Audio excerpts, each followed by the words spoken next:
Previously on Alan Wake. I'm hunted by the law. Sheriff, Wake's running. I'm giving chase. Are you seriously telling me that writer just took out my deputies? A thriller I supposedly wrote is coming true. The genre of the story seems to be shifting. It's turning into a horror story. I was told that Alice had been kidnapped, but that was a lie. We don't have his wife. We don't know where she is. Her purported kidnapper was eaten up by the dark presence before it attacked me.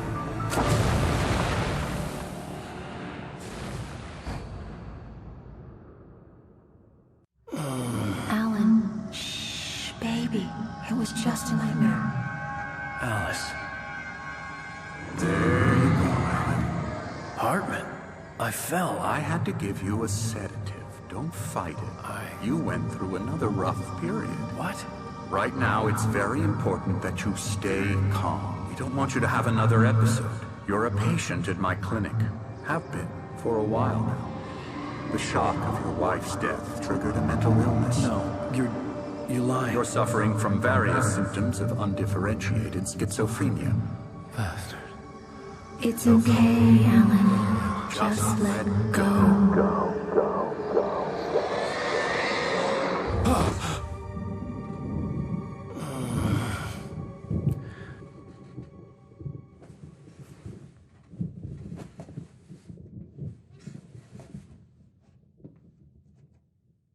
I felt groggy. Whatever Hartman had bumped in me was making me numb. I felt like this was happening to someone else. Someone I was watching on television. I couldn't think. Couldn't focus. The door was locked. I was a prisoner here.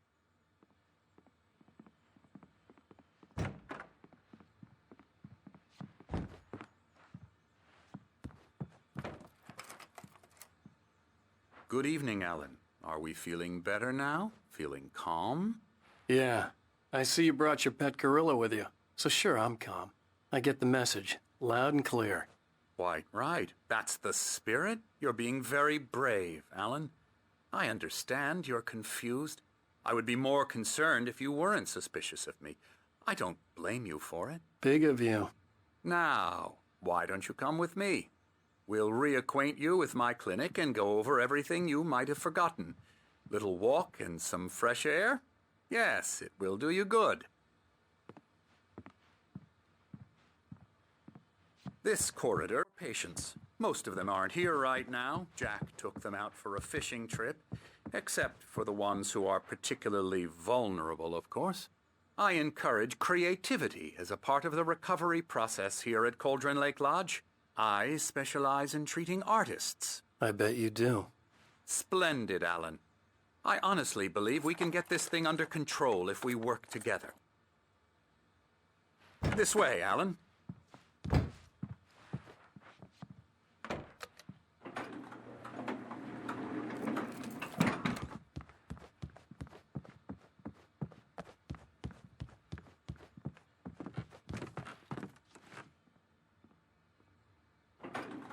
Now, Alan, from past experience with you, I know I need to get right into the heart of the matter as quickly as I can after an episode. So I'm just going to say this. Alice is dead. No. You're in a very vulnerable state until you understand and accept this. Alice drowned, and you couldn't face that. You're suffering from hallucinations, paranoid delusions, unusual thinking, an obsession about light and darkness, a feeling that everything revolves around you, your thoughts and dreams. Your mind has constructed an elaborate fantasy scenario in which your writings are affecting reality. She has been kidnapped, and supernatural forces of darkness are trying to stop you. You go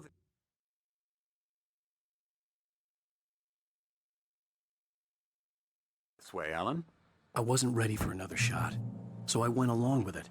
He had to be lying. But under the influence of the drug he had given me, I had to fight not to believe his words. It's all in your head. You've been making it up. Apart from the tragic accident with your wife, no one has been killed. Your delusions are just a manifestation of your subconscious mind trying to protect you from the too painful truth. Unless we fight the fantasy, it will return. I know the instinct is to resist me, but think about it. Doesn't this make far more sense than the insane supernatural conspiracy you have concocted in your mind? You're a skeptic by nature. We both know this. Everything can be explained logically.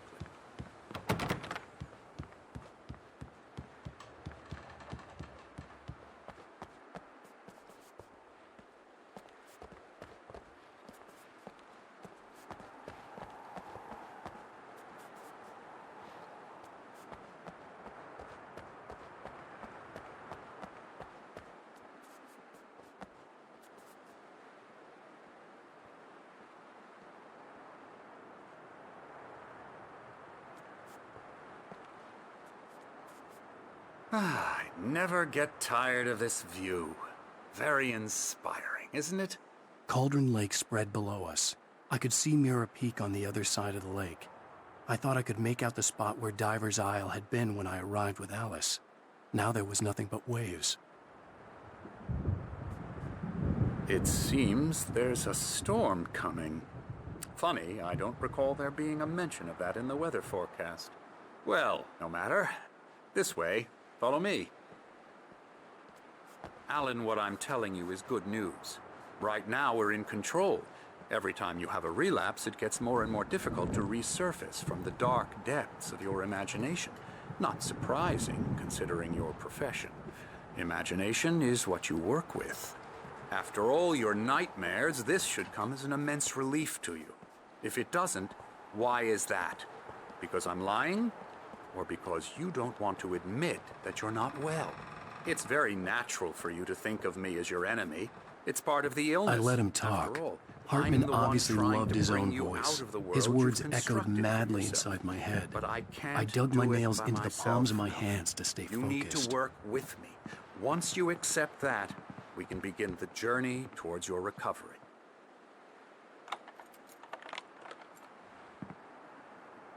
Come along. Let's go inside. Here's the entrance to the office wing. That's for staff only. Scary, scary, scary. Oh, hello. I've painted you.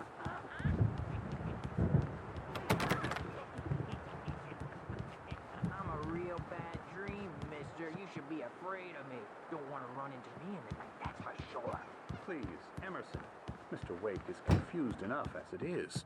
Yeah, you'd like me to go away so you won't be scared. But you can't just decide what kind of dream you have or when you have it. Emerson! Okay. Sorry. Boo.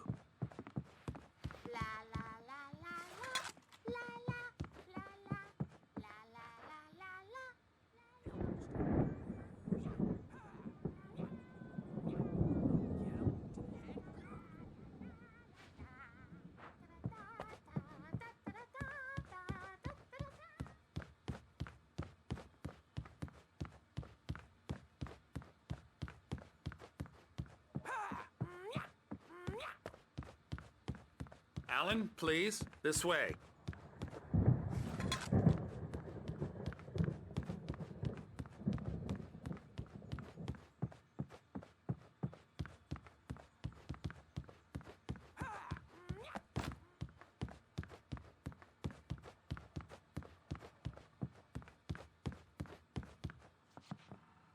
Come, Alan, this way. Now, you might have noticed the typewriter in your room. You've been writing as a part of the therapy. As soon as you feel up to it, you should continue.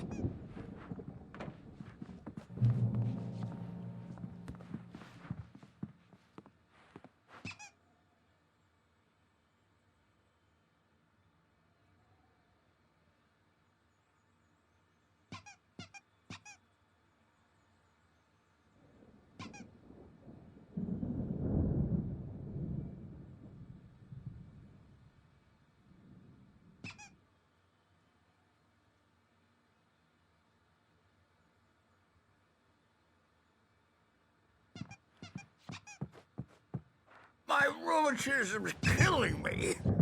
There's a storm coming. Oh, what a storm. I hope it wipes this place off the face of the earth. And these two are the Anders brothers, Odin and Thor. They had how should I put this? A heavy metal band in the 70s and 80s called Old Gods of Asgard. They even adopted new first names to complete the image of Viking gods. After the band broke up, they lived on a farm nearby. They are, well, in advanced stages of dementia. They're well cared for, TLC and all that. There's nothing more that can be done. I'm afraid that the rock and roll lifestyle has left its mark. Oh, that won't do. I'm so sorry to cut this short for now, Alan. The power has been acting up. I'd better go check on it. We'll continue this soon. Meanwhile, when you feel up to it, return to your room and try to write. It really is for the best. Don't you think? I'd like to bash his head in with a hammer. Oh, he'd love to fish out our secrets, but he has no clue. He's not crazy enough. Not crazy like us, Sonny. Yeah! Being crazy's a requirement, Sonny. Who else could understand the world when it's like this? It takes crazy to know crazy. That's the sanest thing I've heard in a while. Zane! You're all right, Tom. Hey, we like him, don't we, bro? He's got to go to the farm. The Anderson Farm. Valhalla! We wrote it all down, lest we'd forget. A crash course. All you need to know to get your head right. You need to find the message. Here, Sonny, here's something for you. Gave me a rash, but I kept it safe from these bastards.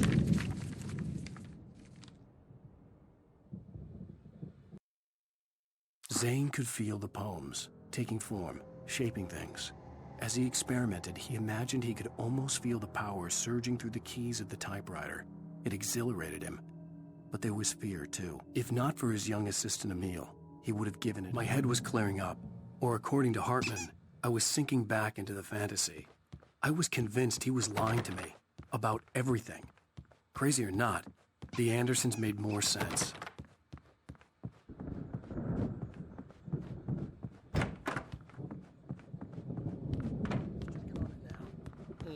Good thing he's not overreacting or anything.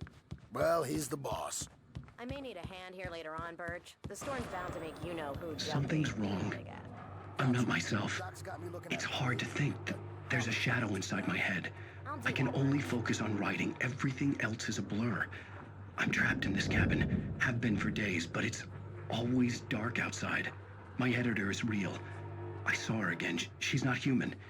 It's not human. A dark presence is wearing the old woman's face. She was covered in clinging shadows. There's a hole in her chest where her heart should be. I think I've made a horrible mistake. I don't think I'm any closer to saving Alice. It's been lying to me, using me to get the story it wants, and the story will come true.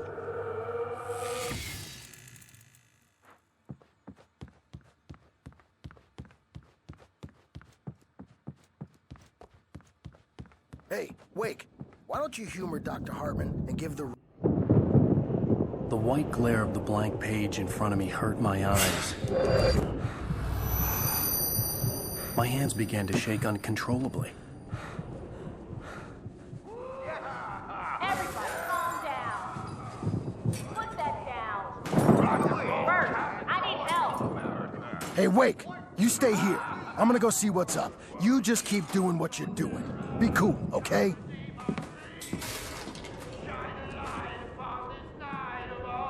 I didn't know what the chaos was all about, but it could be my only chance of getting out of here. Where the hell did he get a damn hammer? I don't know. Here's a friendly poke from me, old little witch. Oh, afraid of the crazy brothers, are ya? Not so weak now. Hartman kept talking, giving Barry the grand tour, clearly proud of the place. He went on and on about his hunting trophies, and Barry was impressed. But he was here on business. He raised his voice, cut through the monologue. Hey, Hartman, where's Al? Hartman stopped in mid-sentence, annoyed at the interruption. He nodded at the hulking orderly standing nearby. The man smiled. Are we? Well, things are unraveling fast, aren't they? Sinclair looked bad. That wasn't a love tap. The crazy old fart hit her hard. If she was one of Hartman's goons, she had it coming. I had to get to Hartman's office. He had taken all my manuscript pages. That's where he'd been keeping them. Come out and face the music, Bert. It's time to pay the piper. Maybe you could come out and beat our wrinkled, adult, diapered asses for it, since you're so tough, Bert. The markings on the tape said they were recordings Hartman had made at the sessions with his patients. I saw Alice's name on one of them. For a moment, I couldn't breathe right. He's so angry all the time. He's getting violent. Do you mean with you? No, not with me. No, never. Sometimes I almost wish Alan would take a swing at me, because at least that lead to a conversation he couldn't just march out of. But no. Alan doesn't really sleep. And the work, well, he's not writing at all. He sits there for hours and just gets more and more frustrated. And I can't talk to him. Yes. Tell me, Mrs. Wake. What would you say to him if he'd listen? I don't know. I want to say, I look at you, and it's not you. Just some stranger who resembles you. Looking out from behind your eyes, and I don't like that guy much. And now it's all gonna go to hell. But you don't ever say this. No. I've tried, but he's not listening. He's too deep in his own problems, always going on about something else. I'm so afraid I'm gonna lose him, and we're not even talking anymore. He doesn't let me in anymore. He just keeps me in the dark. I'm so alone here, even when he's home. Please help me, Doctor, because I'm at my wit's end. Well, if you can just get him here, I'll absolutely do my very best. Yeah, but Doctor, you need to be careful with him. He's not just going to listen to you and cooperate. He's the most stubborn man I've ever met. Well, I'll be sure to bear that in mind. Hearing her voice, what she was saying made me happy and sick and guilty all at once. Worst of all, I recognized the words. The phone call from her. It had been a cut-up of this. Just a recording. Rudolph Lane's case is interesting. He was completely blocked, and frankly, I was about to discard him as useless. However, once Wake arrived and started writing, something changed in Rudolph. He's producing extraordinary work, increasingly dark pieces. Unfortunately, he doesn't respond to direction at all, and it's my belief that he's not so much a creator as an illustrator, perhaps, a recorder of sorts. I hadn't considered the existence of such a role before, let alone its implications, but the paintings he has produced are informative. At least he's easily controlled and useful. I wish I could say the same about Wake. It's frustrating that the best subjects are always so damn difficult to deal with. I'm buying that. I was tailing Wheeler, and this is the only place he could have gone. That means Wake is probably there too! Agent Nightingale, this is private property, and I will not allow you to disturb my patients. Yeah? I can get a warrant. How are your fragile little patients like that? Oh, I'm thoroughly intimidated by your mighty authority now, Agent. Listen, you smug snob. How would you like it if I busted through this gate and knocked you around a little? Agent Nightingale, first of all, I'm recording this conversation, so you might want to watch what you say. Secondly, you're not dealing with a hick now. I know the law, and if you can get a judge to grant a warrant, I'll be glad to cooperate. But you won't get one. Be advised that any further communications with me are to be made through my lawyer. I don't believe this. Good day, Agent. Yeah.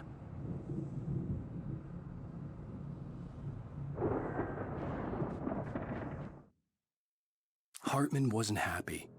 Mott could see it in his eyes. He quickly lowered his own. He had made a mess of it, and he knew it. The shame of failure was hard to bear. He hadn't expected Wake to say he needed more time, and he blurted out 2 days, less than Wake had asked. Let me out of here! Do you hear me? I'm gonna sue your crazy quack ass to shreds! Barry? Seriously! Ow! About time! Barry, man, am I glad to see you. We need to get to Hartman's office. It's right next door. You okay? Yeah.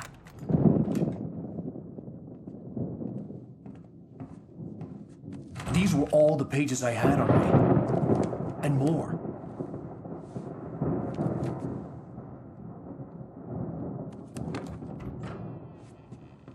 Alan, please. You're sliding back into the... Tell me one more lie and I'll shoot you in the face. Ah, well, it was worth a shot. Really, Wake, come on. Let's work together on this. You have no idea... Hartman, shut up! Barry, get out of here. I'll catch up with you. Get a car.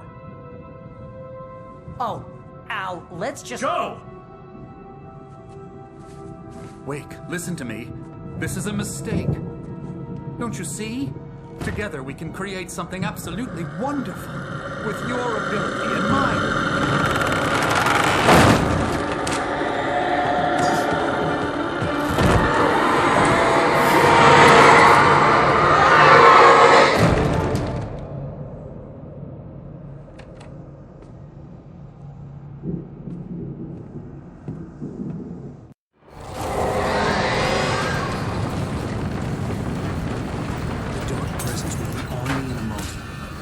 Find a way out.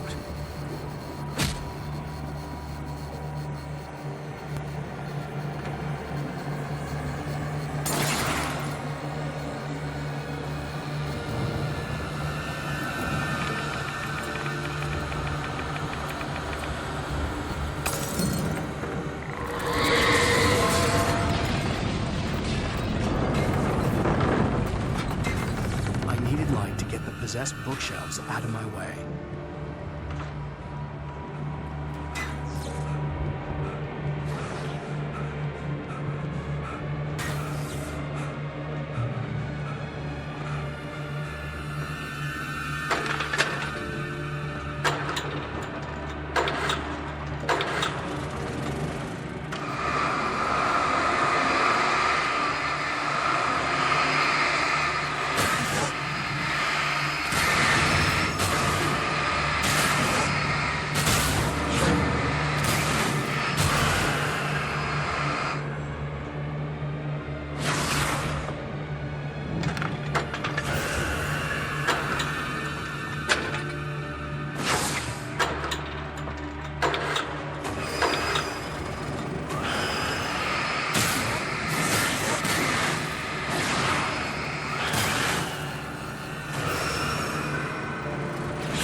Hartman knew he was no creator. He had no ambitions on that front, and he certainly didn't want to end up like every artist he had worked with here, damaged in ways that were hard to describe, or worse. It was enough for Hartman to maintain creative control and provide direction, to be a producer. That was what most of these people were in need of. Hartman followed the fall of Alan Wake with his binoculars. When the rider hit the water, he ordered Jack to take the boat to him. The spot was easy to see in the dark, even with all the extra lights in the boat. The flare floated and kept burning even in the water. Jack turned the radio louder as the engine sputtered. The music was rough and clanking, something the Anderson brothers would no doubt have enjoyed. But Hartman...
Found the car, but the gate's locked. You're gonna have to go through the hedge maze over there. Barry, I don't have a light. Take this, Al. Oh, God! Look at the house, Al! Look out!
I stared at the Viking paraphernalia that littered the area, surrounding an unlikely centerpiece.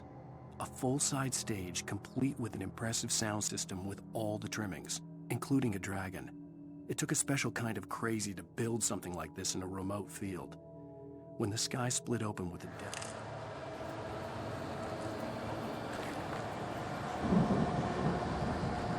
Al, be careful! I can see them moving around! They're coming for you!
Hartman hurried down the corridor. He had disliked leaving Wake when he was surely at his most susceptible to therapy. But this was not an ordinary storm. Wake had been writing, and he had woken something up in the depths of the lake. Now, it was coming for him. Hartman had naturally prepared for a situation like this. The idiot...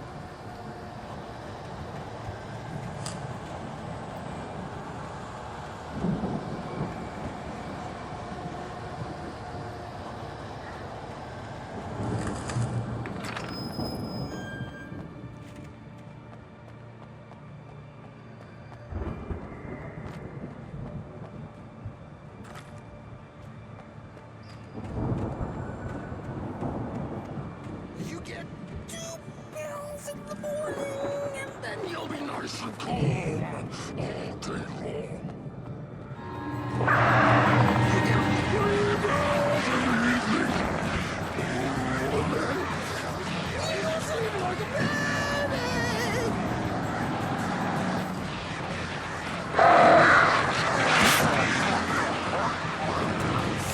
Like things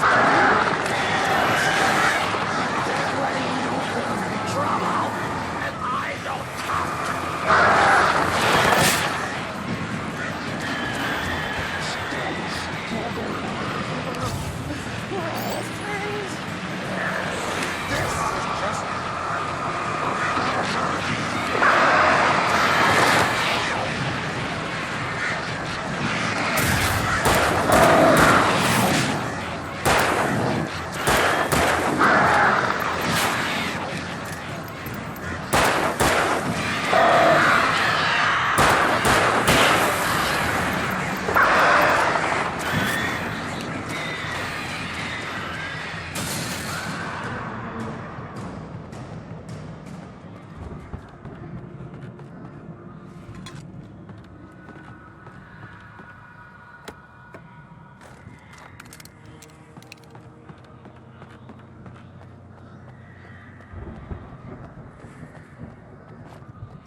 Mott knew that Wake was smarter than him. Wake had more money, a beautiful wife, everything. and Hartman said Wake was important. That made him better than Mott. But Mott was calling the shots now. He'd expected Wake to whimper and grovel, but instead, he seemed willing to fight. Mott knew he'd gotten under Wake's skin. If only Mott actually had his wife. The thought made him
For the moment, Barry was just glad he had survived the fall.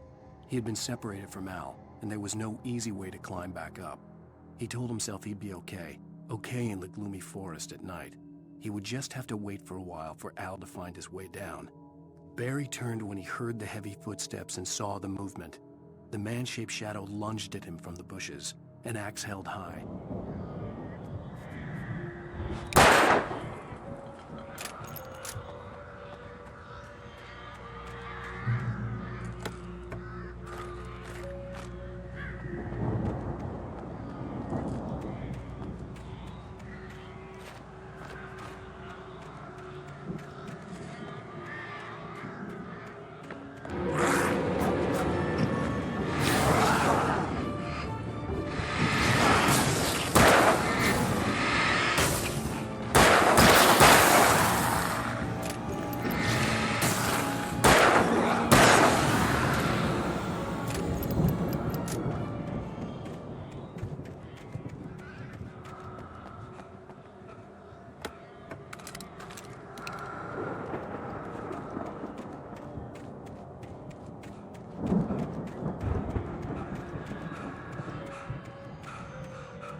Hartman watched as Wake's features slackened.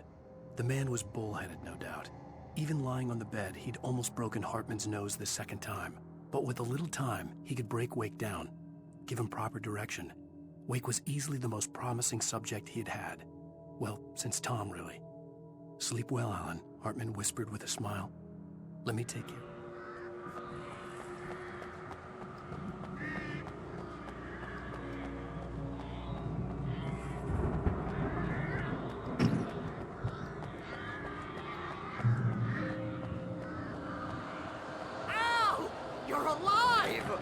Let's get out of here. Can you open this gate? Maybe. Barry. Well, I slammed it shut when the nasty showed up, and the key fits kind of loose in the lock, so, Barry! I'll find it! Don't worry about it!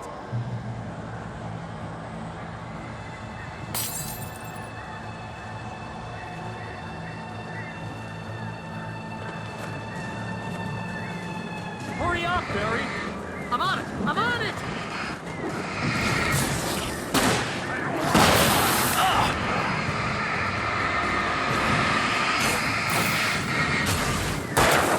I'll be here! Just hang on, Al!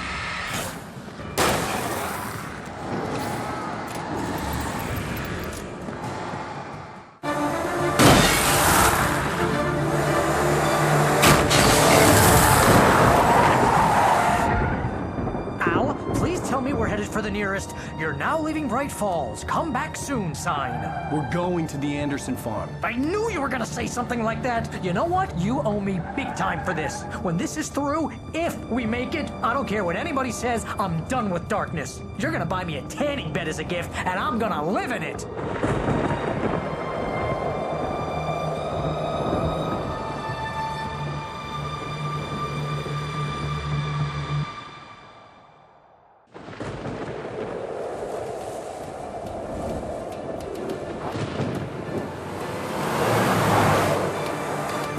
I'm crazy, but that's fine, Barry. Oh, you got that right, Al. You're barking mad. You are by far the craziest... But maybe that's inevitable when you deal with crazy stuff like this. It helps.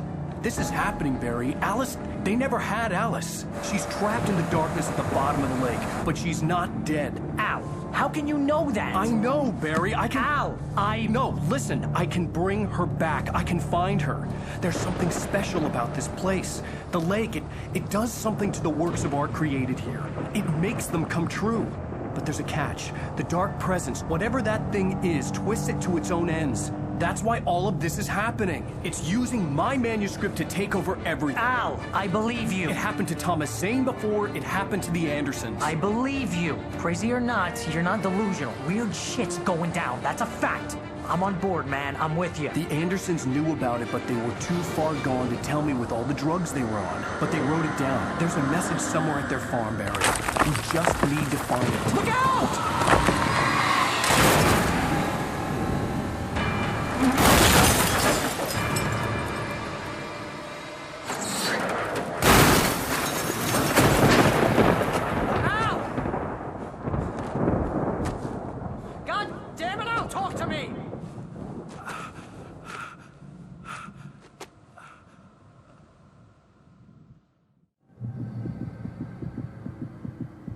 I had lost my gun in the crash. Barry was nowhere to be seen. Barry! Barry!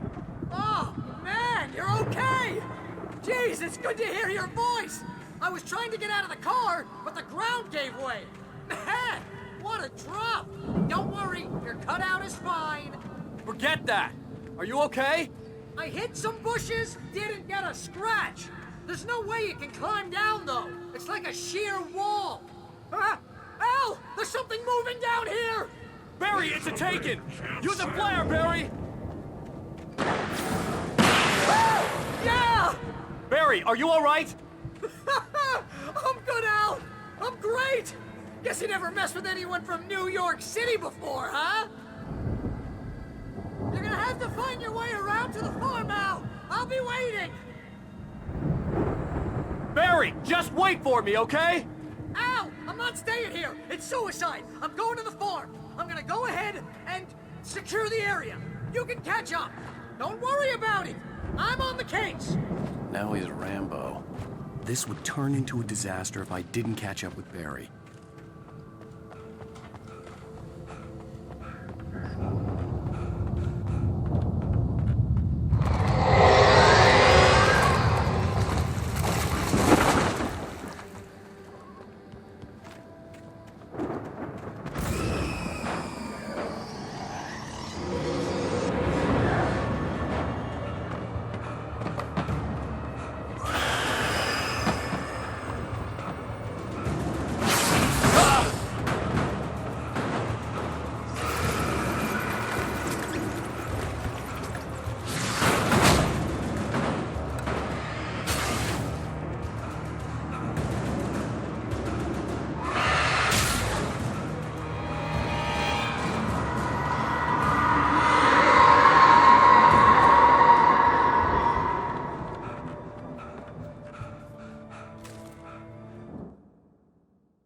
When he stopped the car at the Anderson farm, Walter felt relieved. Oblivion was close at hand. The brothers wouldn't miss a jar of moonshine or two in the booby hatch. But then he saw the man on the porch, and he knew who it was. Driving for his life.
to destroy them to get through.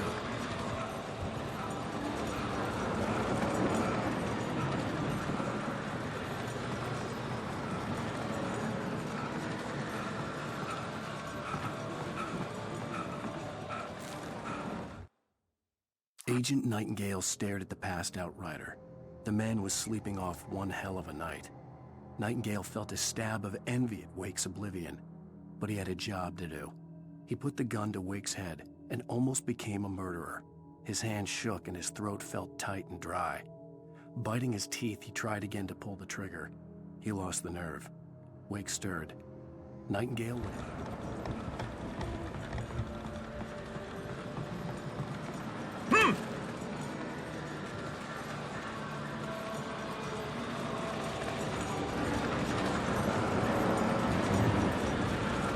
I hoped there'd still be a working generator somewhere around here to power up the old lights by the gate.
I could sense the movement in the woods ahead. Facing the enemy without a weapon was dangerous, but I had no choice.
Was driving away from the farm, headed in the same general direction as I was. For all I knew, it was Barry, caught in the consequences of leaping before looking.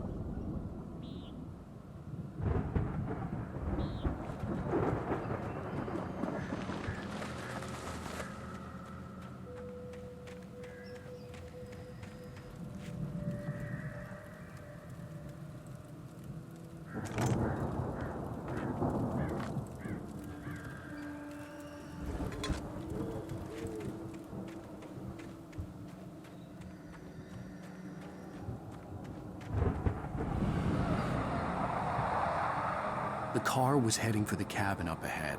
It wasn't far. If it was Barry, I would see the damage soon.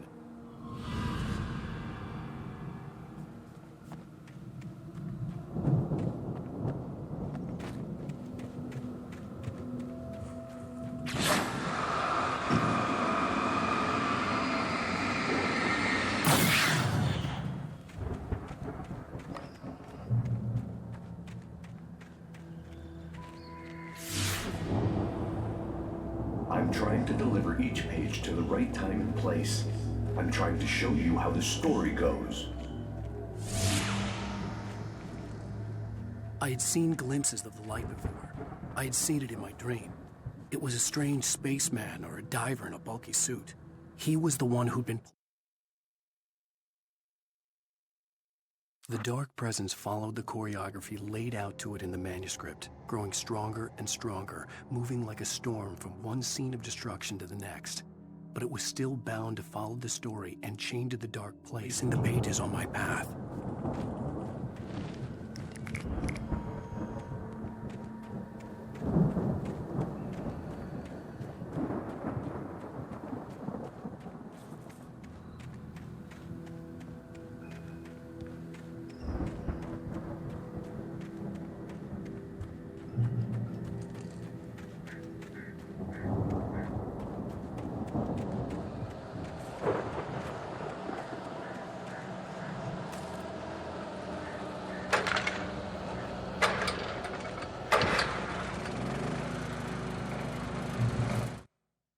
The storm raged on as the Anderson brothers walked unsteadily away from the clinic with the other patients in tow, knowing that this time they wouldn't return. The darkness around them seethed with horrors, but Tor and Odin were unafraid. Their eyes glinted with guile. They knew every secret path, and there was blood on their hands. They had fought. Someone had left a gun behind. Now I had a fighting chance of reaching the farm.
I could see the car, but there was no sight of the driver.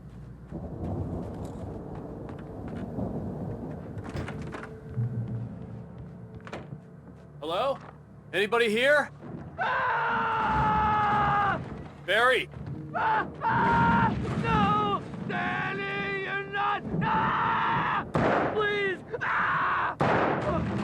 What are you? No! Don't! I'm sorry!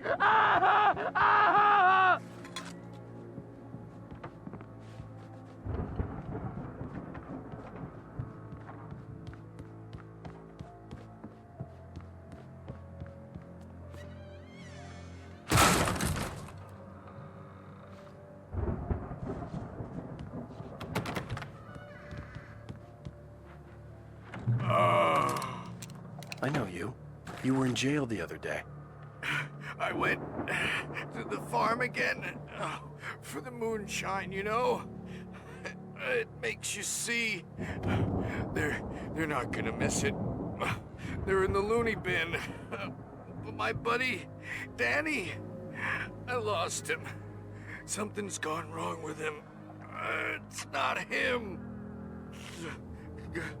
Like a real bad follow-up to a real good movie. The best friend's suddenly the bad guy. Who wrote this crap anyway?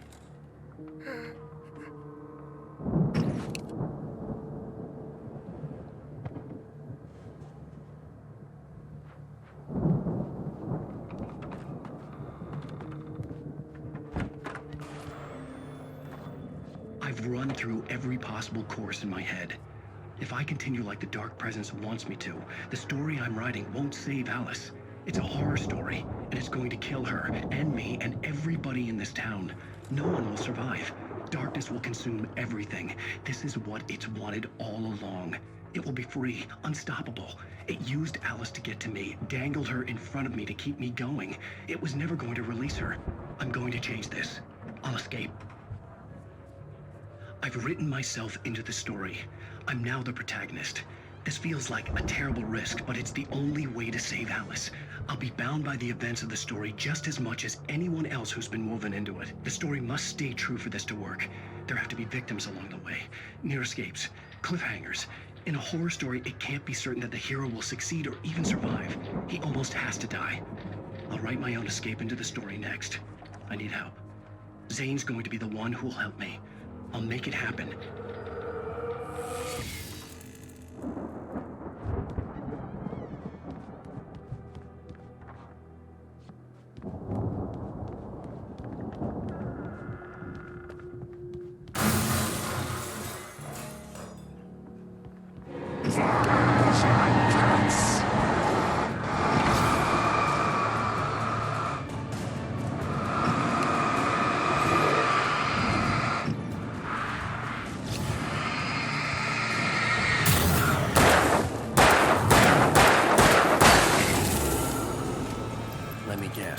Danny, huh? The farm was still a good distance away. I'd need a car to get there fast.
For a moment, Hartman considered strangling the idiot. Mott was mean-spirited, but easily manipulated, an emotional infant who lived for his approval.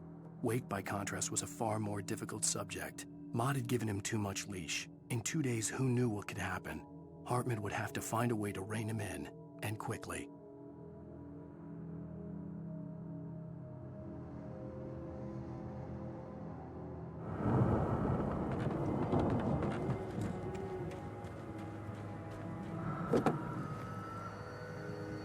If Barry wasn't up here, he was probably in trouble down at the farm.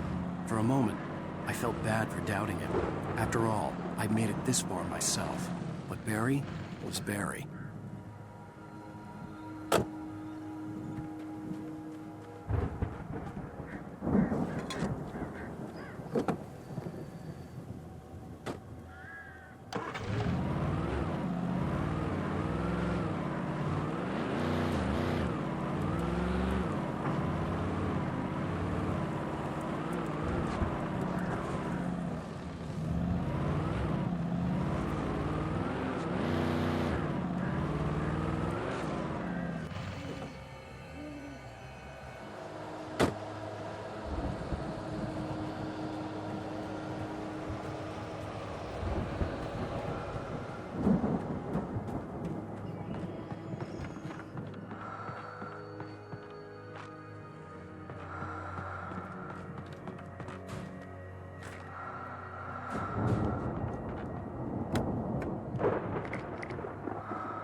Well, as I'm sure everyone's noticed, that storm we all felt coming is finally here. The boys at the Weather Service reckon it'll last until morning at the very least.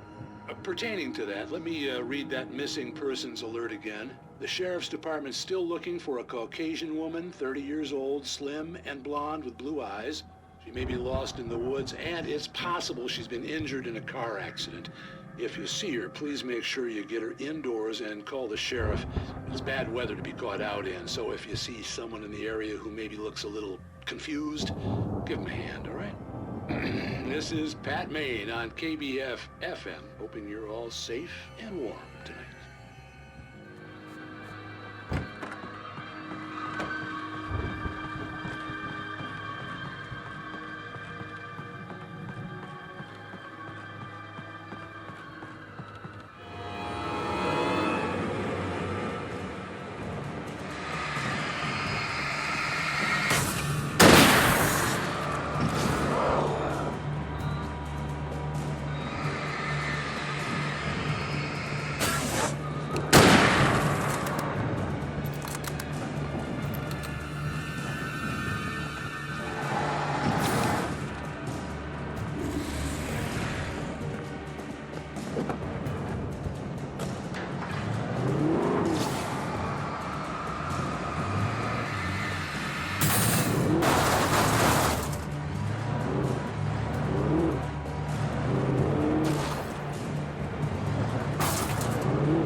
I'd known the brothers used to be some kind of rock stars, but it hadn't really sunk in until I saw the stage.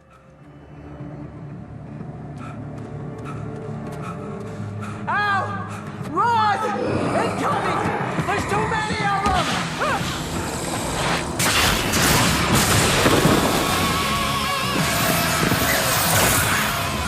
God damn!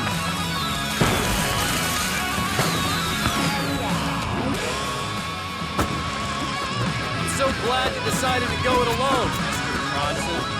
Shut up and shoot! Al! We have to fight them off! I can set off more of the fireworks from here and help you out! Hey, Al! You notice there's a lot of ammo and stuff around? This place is stocked! Al, hold on! I'm trying to get the stage lights on!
Keep doing this to me!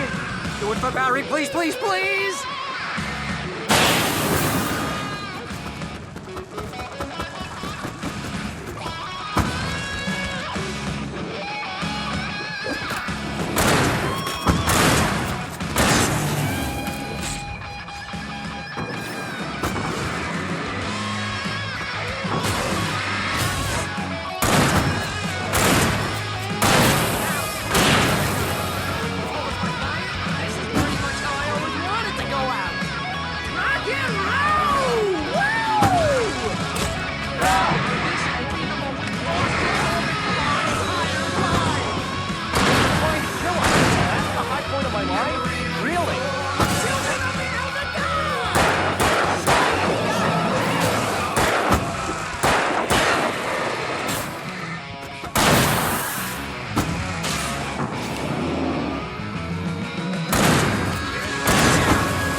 Bright Falls, rock and roll capital of America.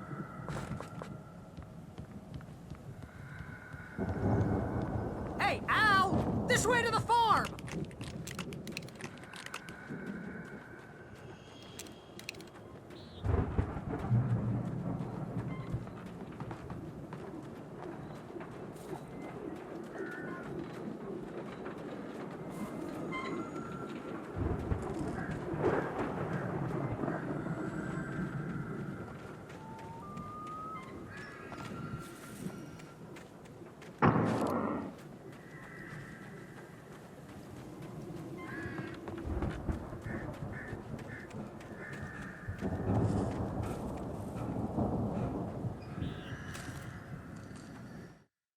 Deputy Mulligan tuned Thornton's chatter out. He didn't think riders were particularly useful people, and a huge manhunt for one struck him as idiotic. Certainly not worth the missed opportunity for coffee and pie. It wasn't even clear what the man had done, except run from them at the trailer park. Mulligan knew he wasn't alone.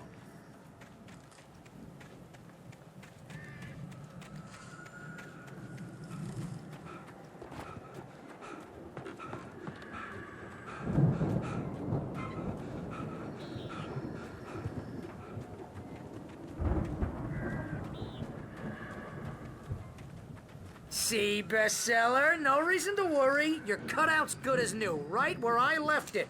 I'll come back for it once we have the place secure. Yeah, that's been my biggest worry all this time. We need to get this thing moved out of the way. This is as far as I got before they ambushed me.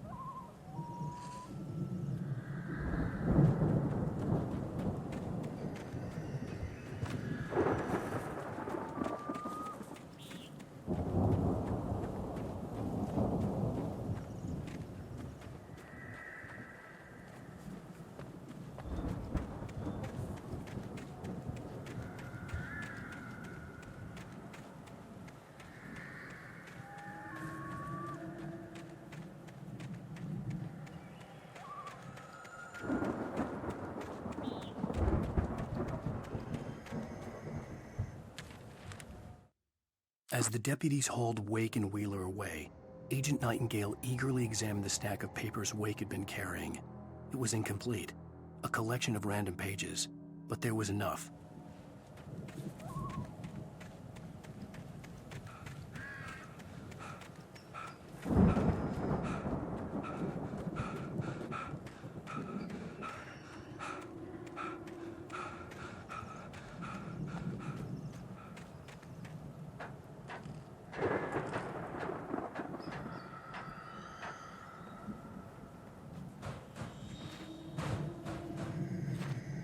I think Alan Wake here has something to say. What's that, Al? Oh, I'm Alan Wake. I'm always right about everything. And if I don't get my way, I'll sulk all day long. I'm always intense and moody. It makes me very attractive and mysterious. Right now, I'm just standing here because I need my best friend Barry to carry me. But that's okay. I can just take him for granted. I think I see what you did there. Yeah, it was pretty good. You want me to do my imitation of Barry Wheeler? No? Thought so.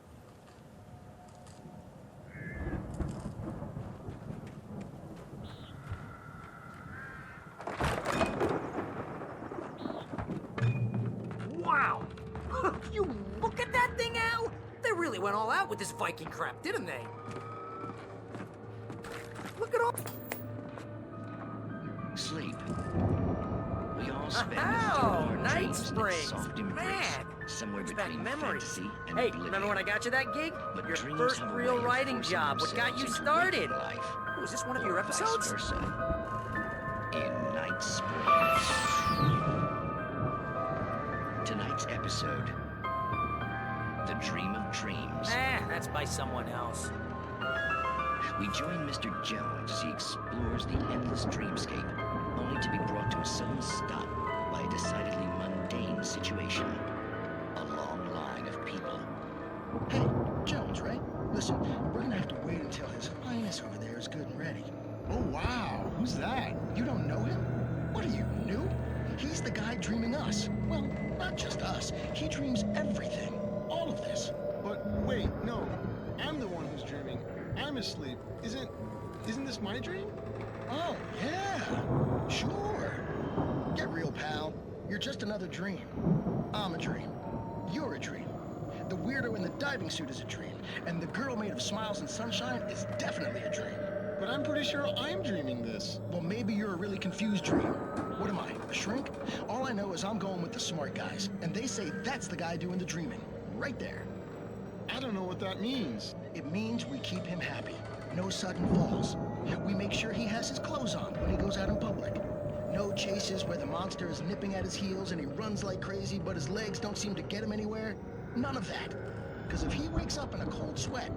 Oh. Yeah, Precisely. So we wait till he wants to move on. Keep things nice and calm. Hey, something's happening here. Yeah? What's that? What? Can't you hear that? Oh, God help us, it's an alarm clock. Oh, it's you, isn't it? Please, man, I got a wife and kids. Please don't wait.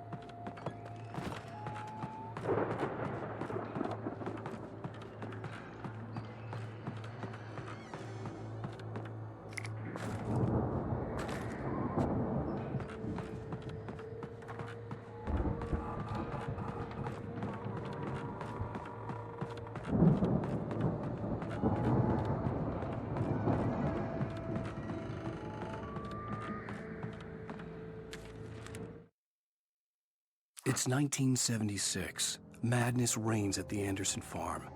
Contrary to all logic, the headiest ingredient of their moonshine is unfiltered water from Cauldron Lake. The Andersons feel like gods. Odin can't stop laughing. The Viking boat looked imposing, almost like a battering ram.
I think we can make it through here, Al!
Those geezers had quite a production going on. Ooh, you know what, Al? If we make it through this alive, I'm gonna start representing them. Yep, sell this stuff online, maybe get a reality show going, release a new single. Good luck with that, pal. Hey, you find us a way out of here, okay? I'm gonna take a closer look at this stuff.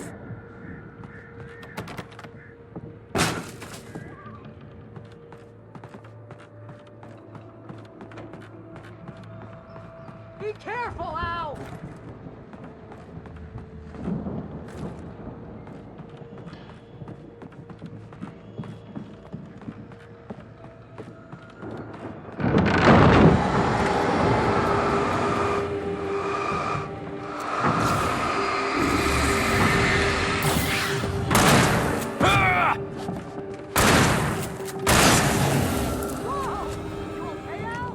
I'm good. Keep your eyes open, okay?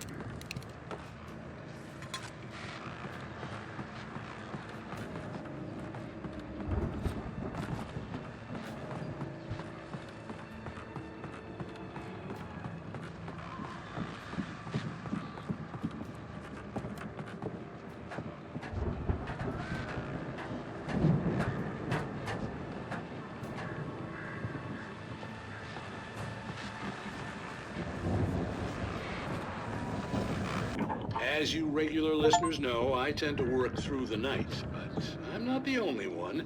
Deputies Mulligan and Thornton are taking a couple of moments off their busy schedule to join me here in the studio. Boys, how busy are you now? Deerfest is almost here, isn't it? I bet that keeps you in business. Pretty busy, yeah. Actually, Pat, we've been real busy with other stuff, which concerns an ongoing investigation. We can't talk about that, Thornton. I wasn't gonna say anything. I was just saying we got, other irons to fry. And how would you compare your workload to last year's? Things have seemed relatively peaceful to me, but people do tend to get a little wild this time of year. Oh, it's wild, Pat. It's pretty wild. There's been all sorts of trouble this year. Vandalism, fighting, public disturbances. A lot of people gone missing, too. Yeah, it's pretty much the usual stuff, Pat. Just, a lot more of it.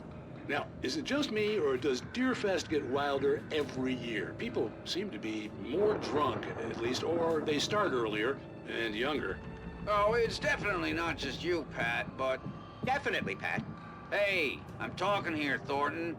Oh, shoot, I lost my train of thought. Not just me.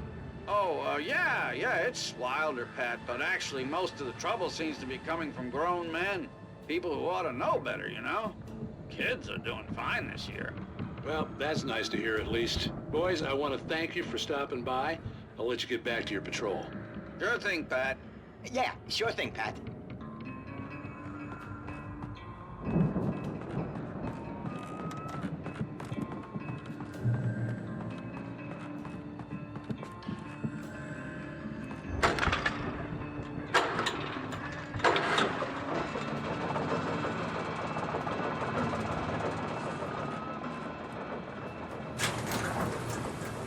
I could see the building that had to be the Andersons' home on the other side of the field.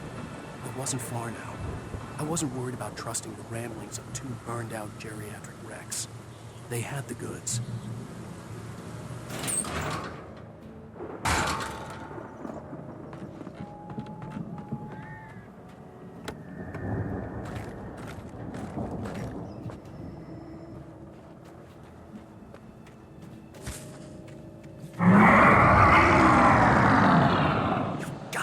Kidding me.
that you out there, buddy?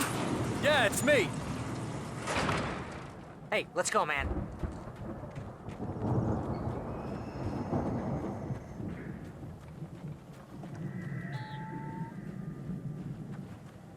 I think we're gonna have to work together to open this gate, Al.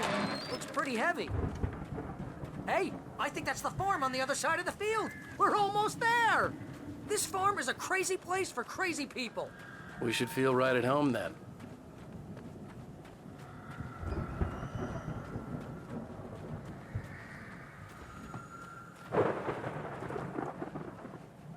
Come on, one more gig. Do this thing.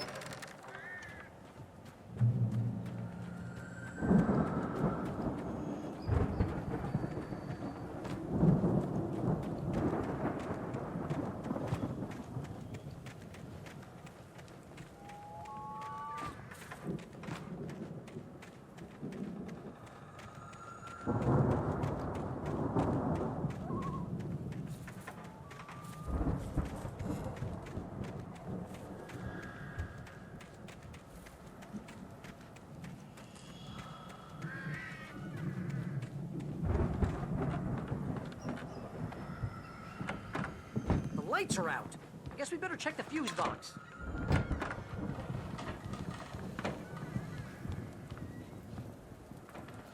The power downstairs was out, but I was sure I could fix that at the fuse box.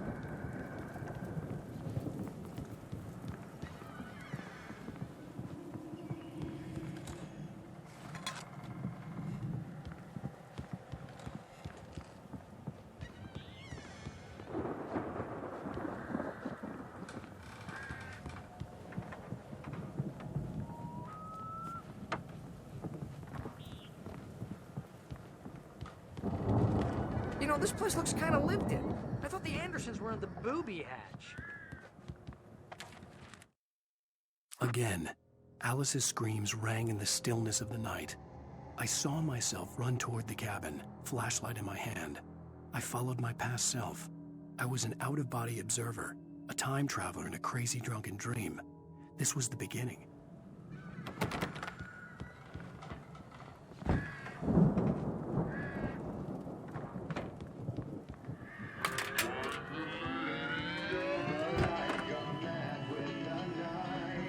Can you hear that, Al? Music?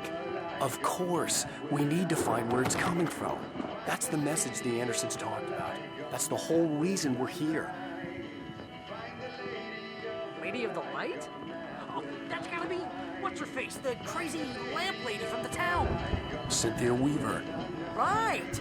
Must be.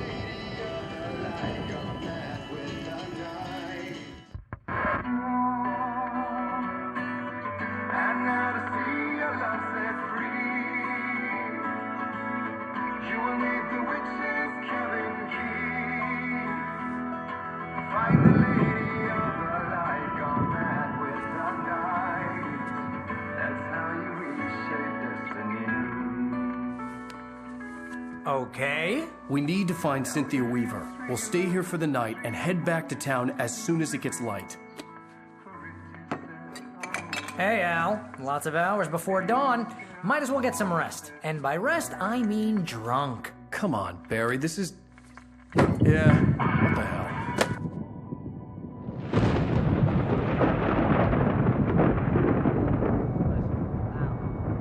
I'm sorry about this. No, seriously, because I know we don't get along, but we're gonna find her, right? And even though you're a crazy bastard, I'm gonna stick by you, no matter what, ever, Al. Sure, like a brother. I'm a writer, goddammit. Correct. If I just wanted to, I could write 10 books a year. And they'd be the best books that year. No, you couldn't. That's right, I couldn't. But I could, because I'm a writer. What? What do they put in this stuff? I feel like my brain is coming out of my nose. I'm gonna get the recipe off those coots and be a booze millionaire. I just miss her, Barry. I just want her here with me. I know, Al. I know. It's gonna be okay. We're gonna make it okay.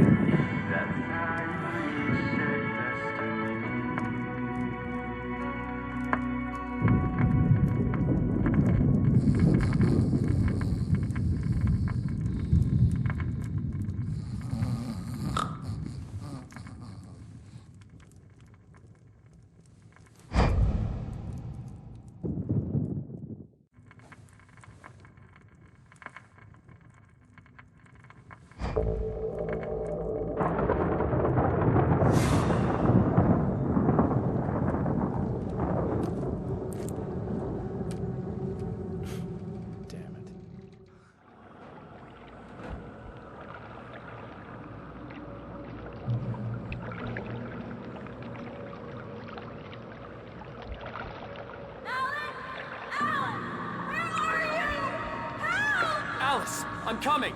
It's all right! I'm coming! It was a crazy, drunken dream, and yet it was more than that. It was the truth, a suppressed memory unearthed by the Andersons' moonshine. I was there, an out-of-body observer.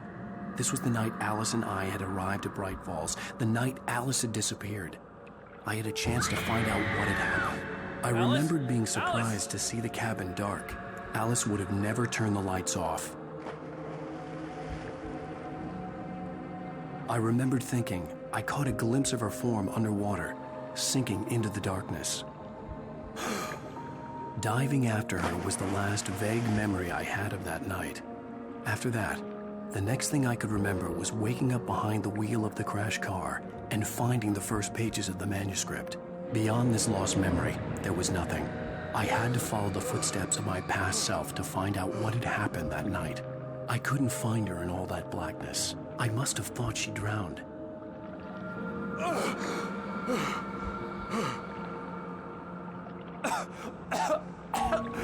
Alice! Jagger had Alice, and so she had me. Alice!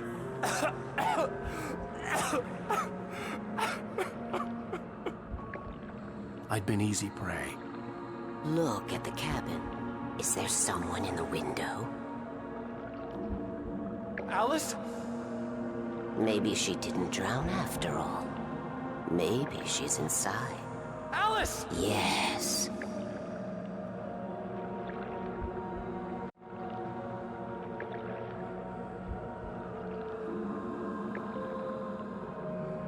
The dark presence had touched me. She had dug her nails into my brain and used me, made me her puppet.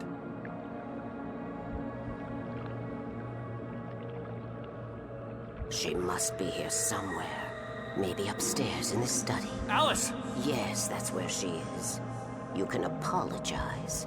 Alice! You'll laugh at the whole thing together and put it behind you. Alice? She's not here. You were foolish to think so. No, she's dead. She drowned. No, no, no! It's your fault your wife is dead. You are guilty. All she wanted was to help you right. You killed her. Ah! Oh, hush. There's still hope. Cauldron Lake is a special place. Here, you have the power to change things. She wanted you to write. I will tell you what to do.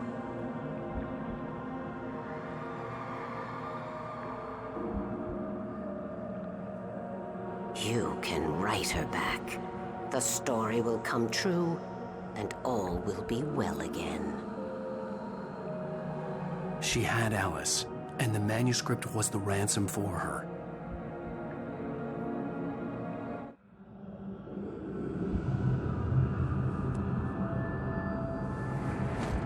Yes. I'll write. I'll fix it.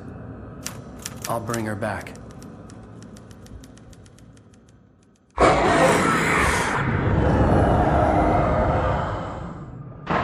No. I wrote it.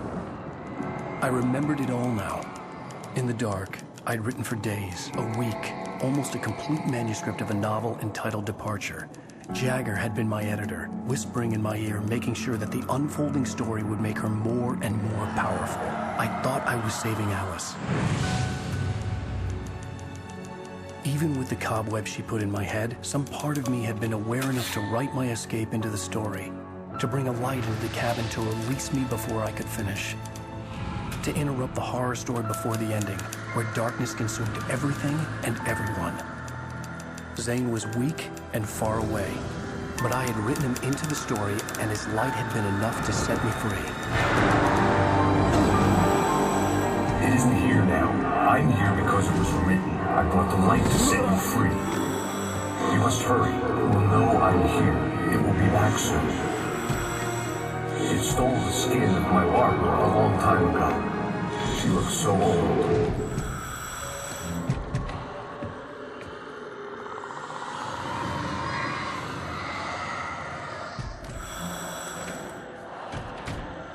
I had woken up, confused and groggy. My mind consumed by darkness and fear. All I could do was to escape.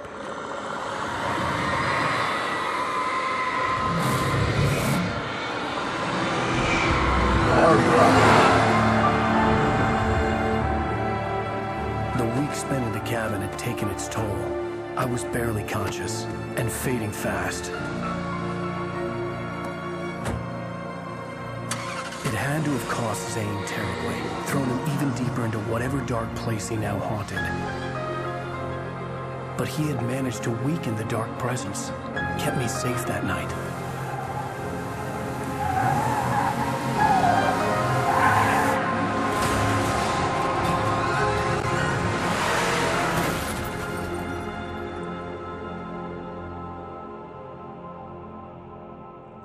I wrote it. It's my fault. That's right, James Joyce. It's your fault, and you're gonna pay for it.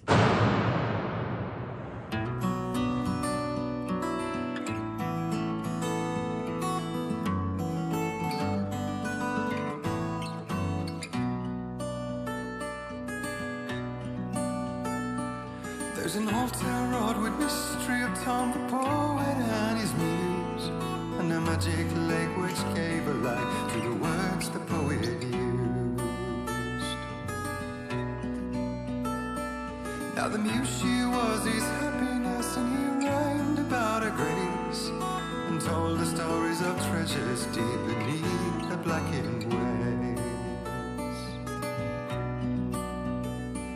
Till in the stillness of wonder, and still in its misty crown, the muse she went down to the lake, and in the waves she drowned. And now to see your love set free, you will need the witch's cabin key. Find the lady of the light, gone mad with the night. That's how you reshape destiny. The poet came down to the lake to call out to his dear. When there was no answer, he was overcome with fear. He searched in vain for his treasure lost, and too soon the night would fall, and only his own echo would wail back as his call. And when he swore to bring back his love by stories he'd create, nightmares shifted in their sleep in the darkness of the lake.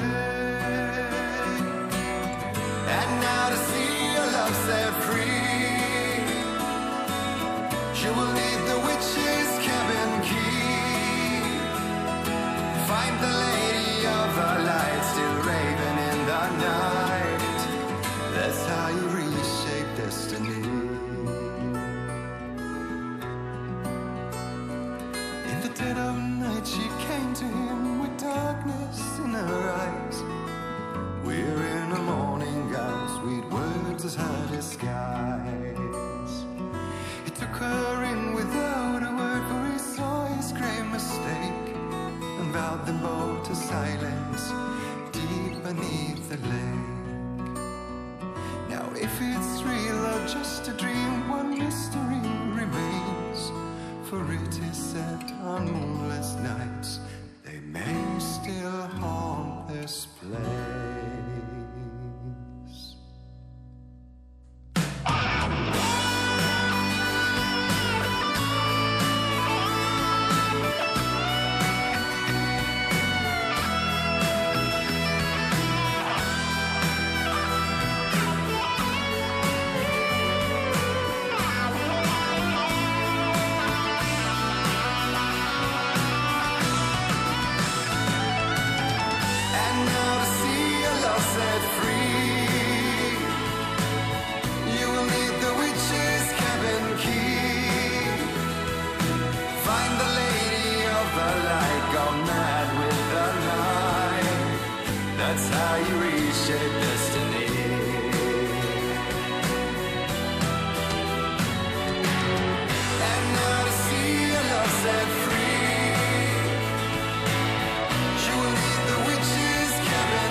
Previously on Alan Wake.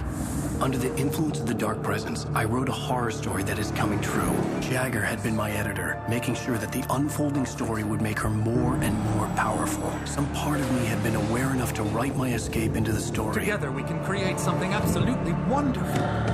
The lake, it does something to the works of art created here. It makes them come true. My mom gave me this old light switch. The clicker. Alice is being kept in a dark prison. I need to find Cynthia Weaver to fix this. It's your fault, and you're gonna pay for it.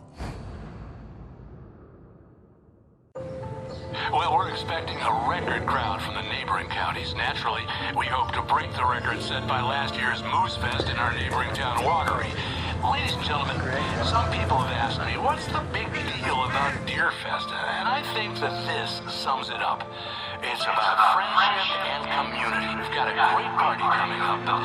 Let's try to hold it in until tomorrow and get through the night in one piece, all right?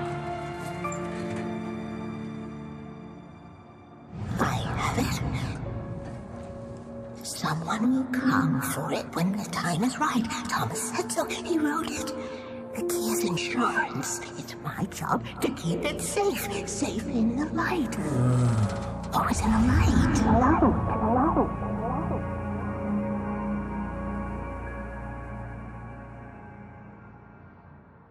All the manuscript pages were gone. The FBI agent had taken them. I think my tongue just took a crap in my mouth. Ugh. Oh, wait, we're in jail now? Al. Al, this is not good. That about sums it up.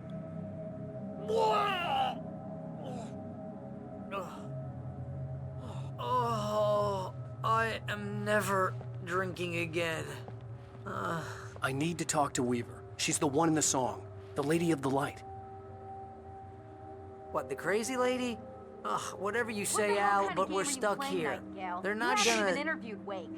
I had some reading to do first, Sheriff, and let me tell you, it was an interesting read. Well, I've got you now, Raymond Chandler. It's all here. All the evidence, including conspiracy to murder a federal agent. There's no way you're walking out of here. You hear me in there, Bret Easton Ellis? Huh? Agent Nightingale, I want to talk to your superior. Well, we all want things, Sheriff. I wanted my... Look, that's not possible right now. Agent Nightingale, I insist.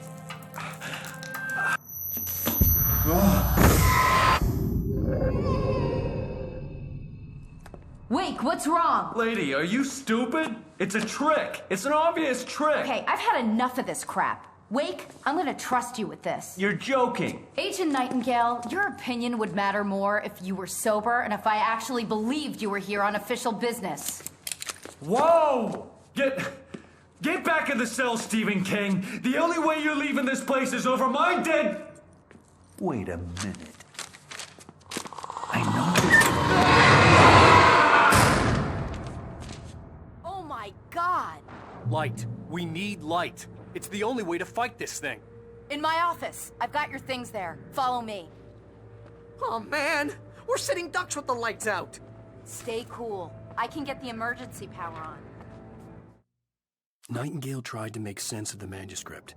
It was disjointed and strange. He didn't understand half of it, but it all rang true. Impossibly. Nightingale felt the situation veering out of his control, but the gun at least felt steady in his hands. He was ready to fire, resolved that he would let this happen over his dead body. And yet he hesitated. He had seen this moment before, read it in the page. He was transfixed by the date.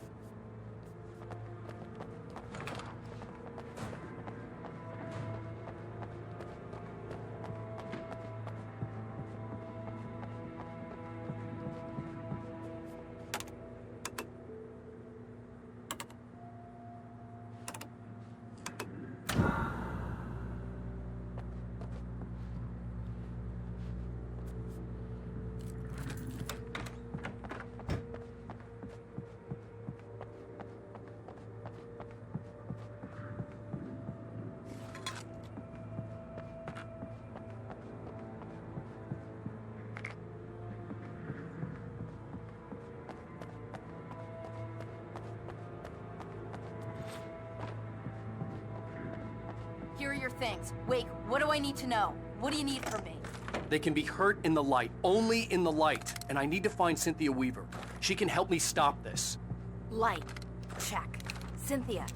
She lives in the old decommissioned power plant. I can get you there pretty quickly in the rescue chopper. Come on, let's get back to your friend. Wheeler, I need you to stay here. What? No. We're going to fetch our ride, but I have friends who need to be warned about this, and I can't be in 2 places at once. I need your help. Well, okay. Here's a list of people and phone numbers. I need you to call them and tell them you have a message from me. Night Springs, okay? They'll know what to do. Night Springs? Like the TV show? Gotcha. Oh, hey, that radio guy is on the list. Maine. Who's Frank Breaker? He related to you? My dad. Hey, is this like a secret society? Can you do this? You'll be safe here. The backup power's on. These guys need to be alerted, just in case we don't come back. You'll come back for me though, right? As soon as we get the chopper ready. Thanks, Wheeler. I owe you one. Okay, let's go, Wake. Through the back. My hangover wants a pizza. You think there's any way I could order one out?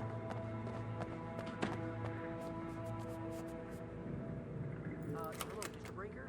This is Barry Wheeler. Oh, hell. Whatever took Nightingale must have broken the gate controls. We can't reach the gate's control box from here. We need to get to the other side over the rooftop. I'll go. I'll open the gate for you once I'm across. You stay here in the light and cover me, Sheriff, okay?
Hey, Sheriff!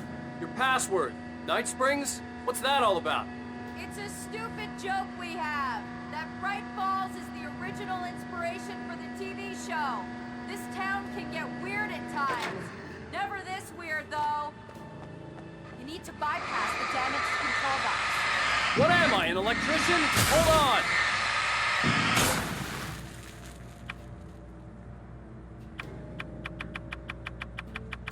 Ah, damn! That's smarts. Good job, Wade. Okay, stick close. Our first stop is the town hall. The keys to the chopper are there.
Over here, Wake! The chopper's in the other direction!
I'm gonna want explanations, you know. For example, what the hell happened to Rose? She's seriously messed up now. The same thing I think happened to me after I arrived. During this week you can't remember? Oh, I remember now.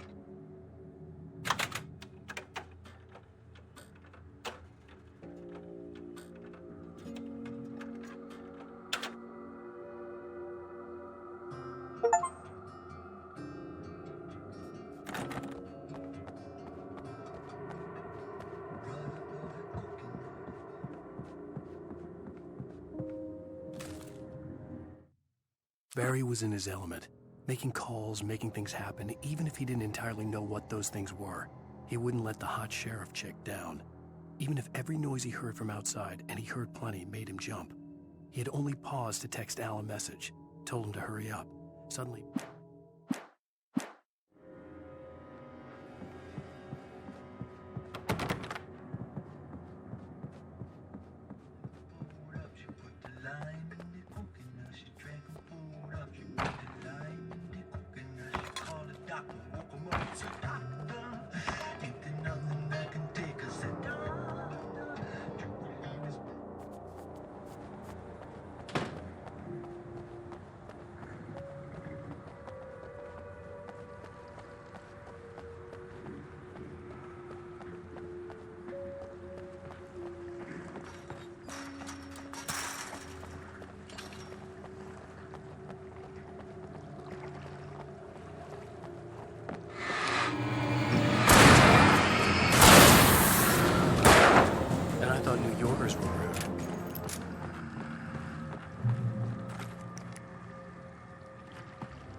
Watch my back, Wade.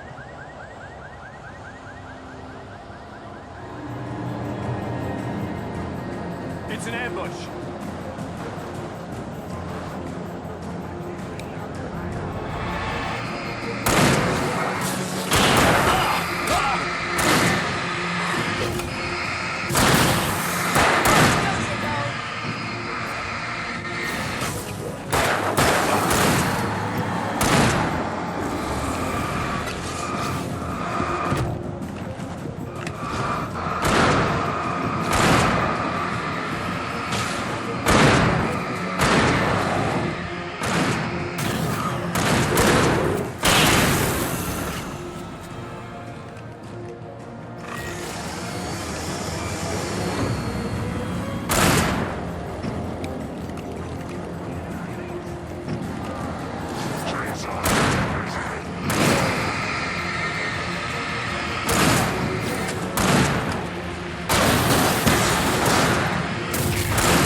Let's go, Wake.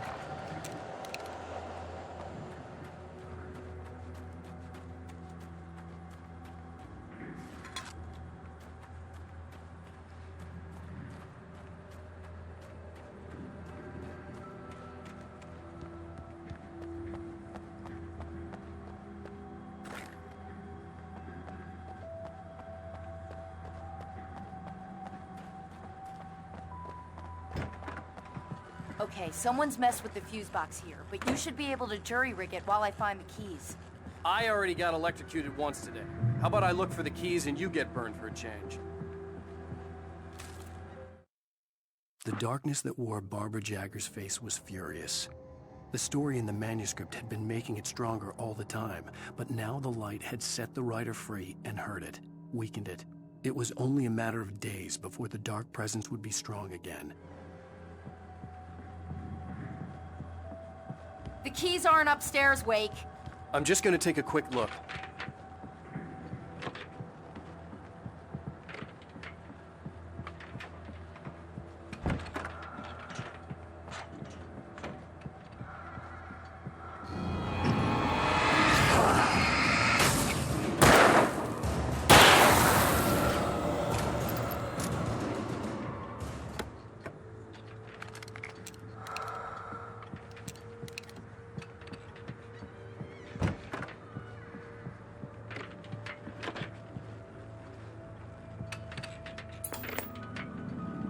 Freedom. A fusion of vigilance, conscience, and uncompromising clarity of vision. A need so fundamental, it permeates our very being. And yet, a man may be brought to his knees in a single heartbeat. In Night Springs. Tonight's episode, taken in his prime. For young Mary, the night hasn't been kind. He's a marked man, selected for a lifetime of servitude after answering an ad in the newspaper. But first, a little field surgery is required. Well, well, look what I've found. Ah, please, no! Yeah, I think you're just about ready for it. Best if you don't resist this, kid. We gotta beat it out of you. What? I don't understand. What did I do? I just wanted to get a job in the service industry. Wow, you're gonna serve all right. No! Please! There it is! It's coming out now. Right between the self-esteem and the childhood traumas. What are you doing to me? Quit squirming. There, I got it. Believe me, kid, this free will thing is more trouble than it's worth.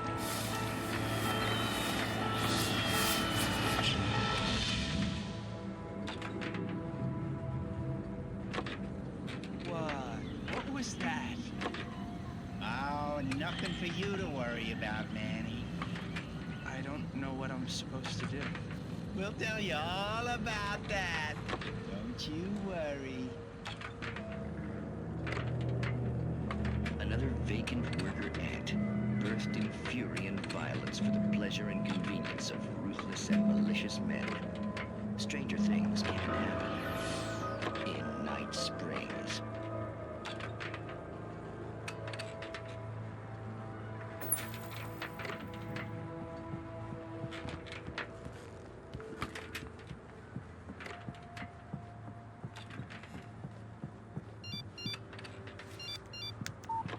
The message was from Barry. He was getting worried at the station. He wanted us to hurry.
Okay, Sheriff, I got the keys.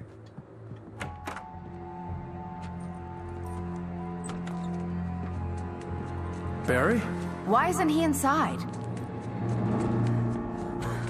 Oh, God. Oh, God.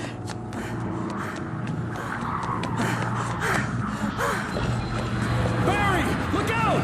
Barry, move!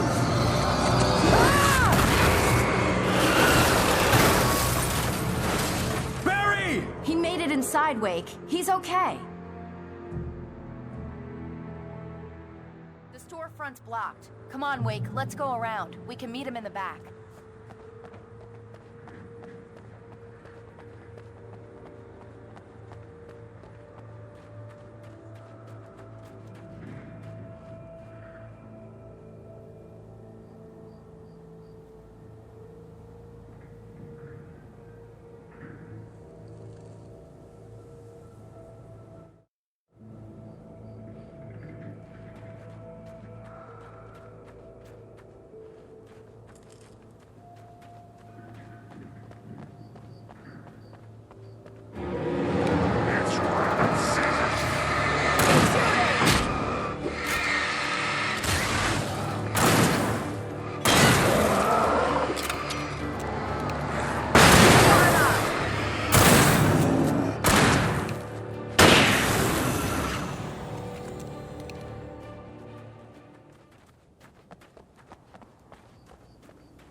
We can make it through the bookstore. Wheeler should be waiting for us in the backyard. Keep the hell down or I'll call the sheriff.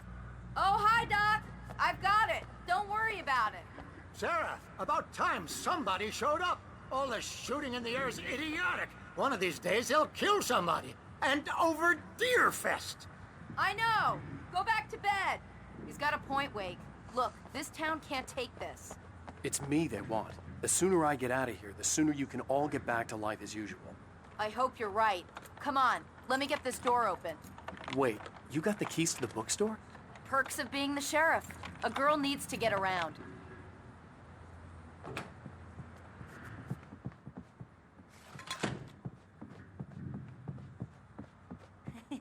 They're really taking advantage of your presence. Cynthia Weaver worked hard, following her obsessive rituals, sometimes fighting them, always giving in to them in the end. She haunted the halls of Bright Falls' abandoned power plant. She marked her caches with light-sensitive paint that could only be seen by eyes that had been touched by darkness and saved by light like she'd been. She was preparing... Dear Wake, I heard they're selling a lot of your Alex Casey books. Right now, I'm not a big fan of my own writing.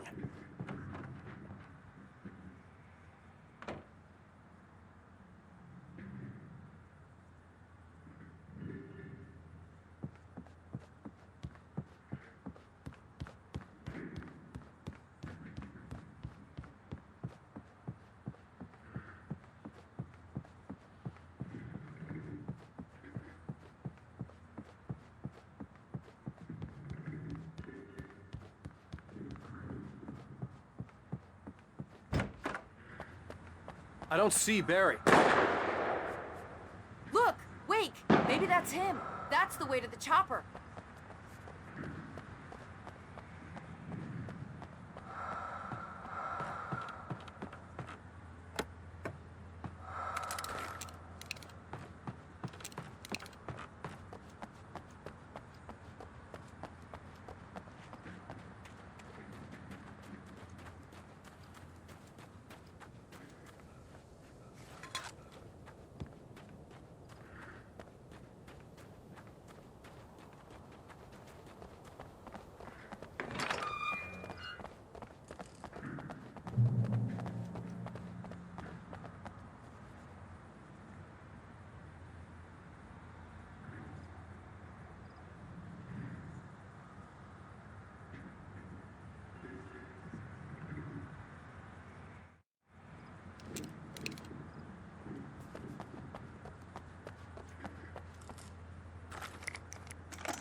Barry got back to his feet inside the Bright Falls General Store and dusted himself off.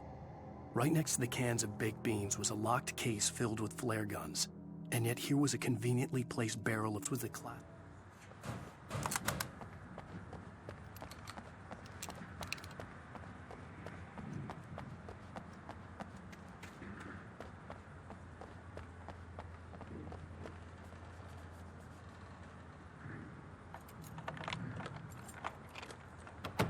I'm gonna give Pastor Howard a piece of my mind about this lock. Ugh! I told him to get it fixed.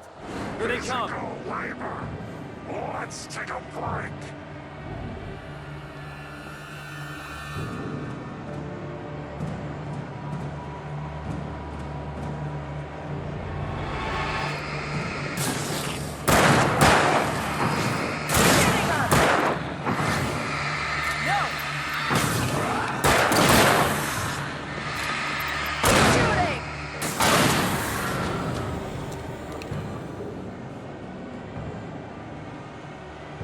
Omega-3 fatty acids are good for your heart.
Okay, it's open. Let's go, Wake.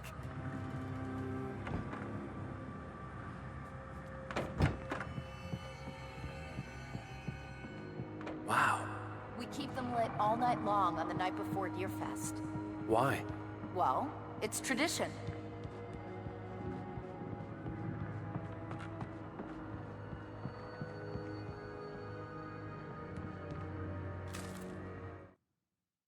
For it to be free, the Dark Presence needed the writer to finish the story. Again and again, the story let it get frustratingly close to the writer without letting it capture him. It was bound by the events depicted in the manuscript, but it could pursue the writer indirectly, put others on. We're almost there. We'll have to go through the basement to get to the parking lot. Yeah, there's no way going through the crypt will turn out to be a bad idea.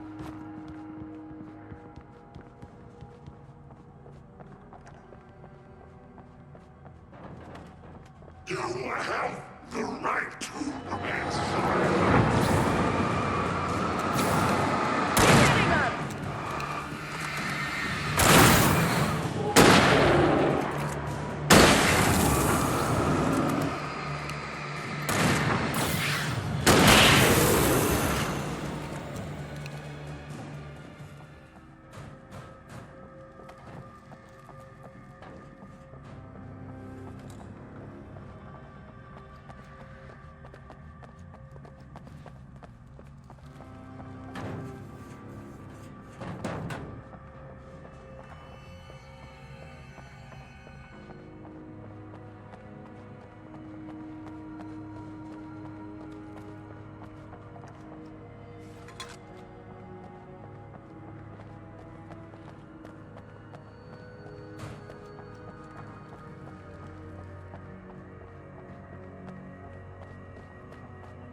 Did you call 911?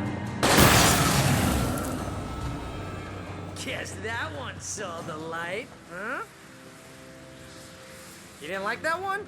A tough audience. Well, I got plenty more. What are the Christmas lights for? Protection, man. Like garlic against vampires.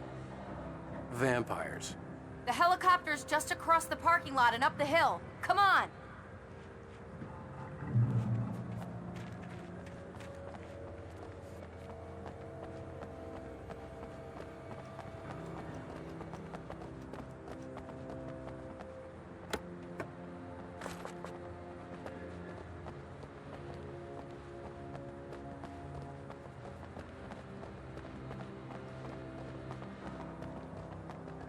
The Bright Falls General Store is now my favorite place in the entire world.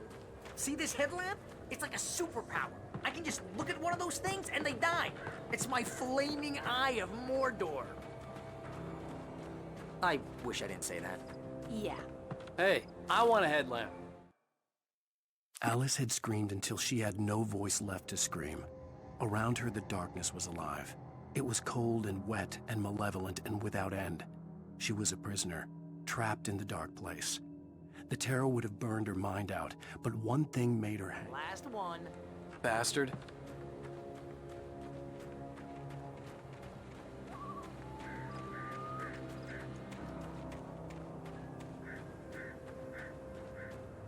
When someone throws a damn school bus at your head and you're about to take a helicopter ride with someone who may or may not have a pilot's license, you're cleared for departure to Night Springs. No offense, Sheriff.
Never gonna get used to this.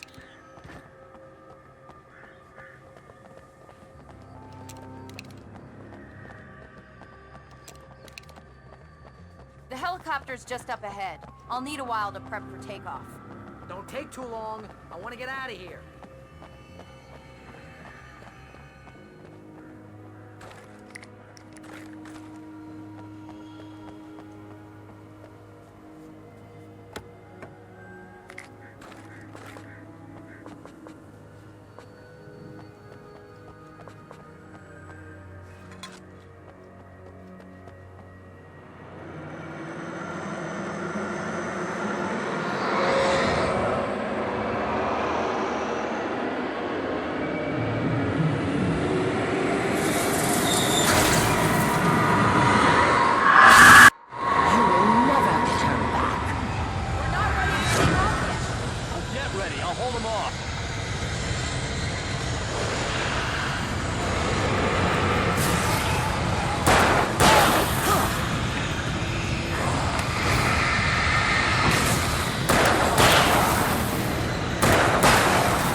Sheriff, you're taking a big chance on a local crazy lady, Al.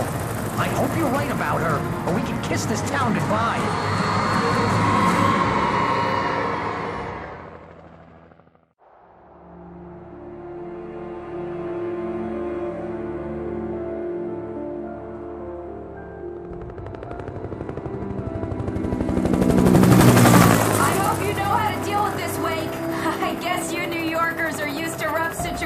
Like this. Right, the city's a war zone. King Kong, mutant alligators, and Alex Casey shoots the place up every weekend. Look, I never even carried a gun until a couple of days ago. Well, my dad used to be a cop there. Tells some pretty wild stories. Stuff like this? No, just normal bad stuff. Kinda like your books, Wake. I used to tease Dad that he was just like Alex Casey. You've read me. Oh, sure. You're a pretty good writer. A little heavy on the metaphors, maybe. Nobody's ever said that before. We're coming up on the power plant. See the lit building over there? And that's the dam further up the river. I can't land here. I'll take her down the road across the river. Just get me there, Sheriff.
I had to do something about the chain for the door to open.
And here's a new song from a band that They always remind me of our local rock legends, the old gods. I couldn't tell you why. I guess it's just, one of those things. Anyway, here's Poets of the Fall and their latest single, War.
The power plant glowed in the night. It was close, but I had to find a way across.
Making her way through the water pipe alone, Cynthia was angry at the writer.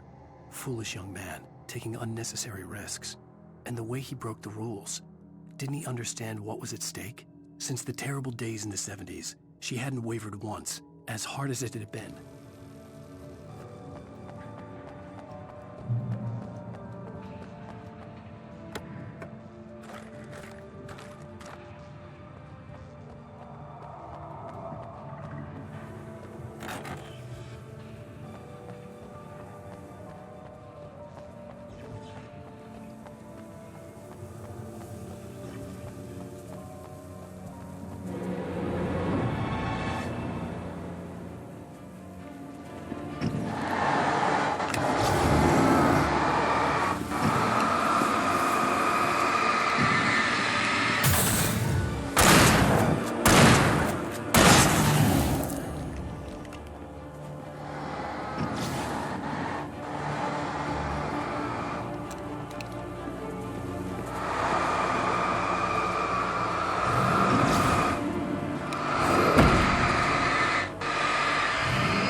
The story I had written in the cabin had come true.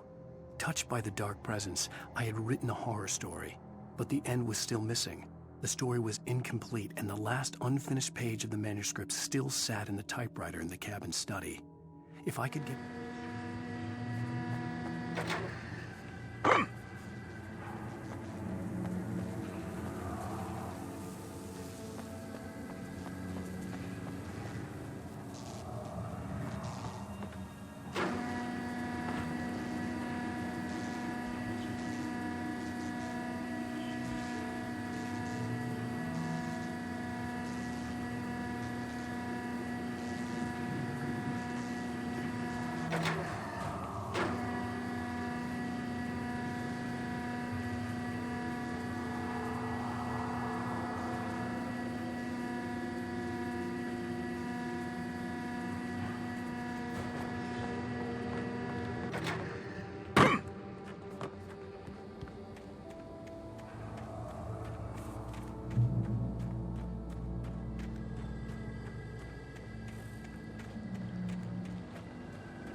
fireflies or butterflies that dream of being men. Such philosophical concerns are by necessity abstract. And yet, some of us can find concrete proof of the nature of our existence in Night Springs. Tonight's episode, an absence of creativity. Hello, Martha. What did you want to show me? Oh, Lydia, thank God you're here. Please, it's in the basement.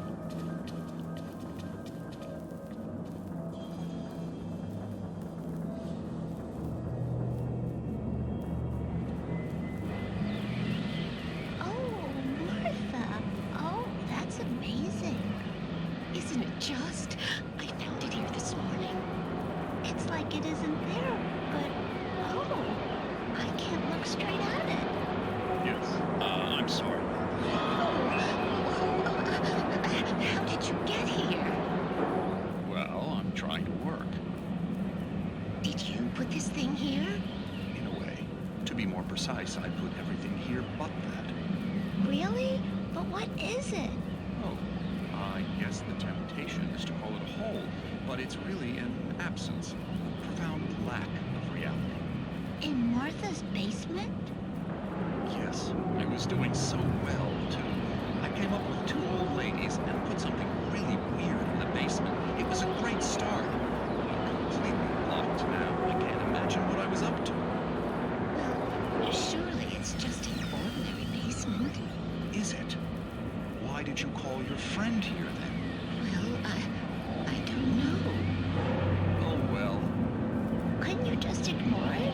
Oh, no, I couldn't do that. It would probably turn into a plot hole. Might be one already. Could sink the whole enterprise. Oh, my. Listen, ladies, not to be rude, but I'm really not at all sure where I'm going with this, and you're just not helping. You should just go back upstairs for a cup of coffee while I try to figure out what I'm up to. Well, if you think that's best. Maybe I should just stop here. Or is that too moronic? Is that too moronic? Indeed. Who can tell? It's a fine line between the stupid and the sublime.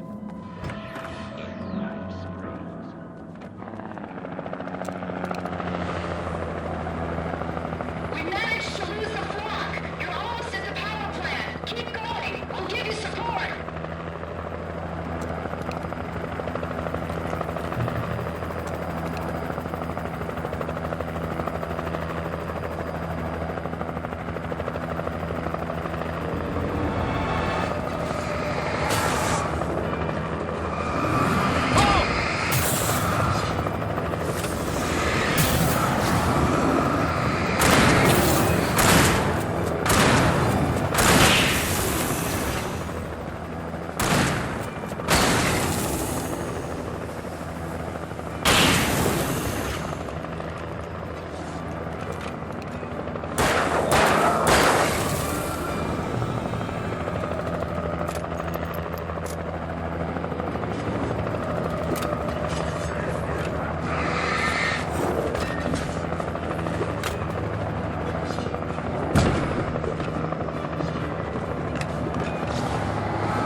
I recognized the logo on the power plant sign.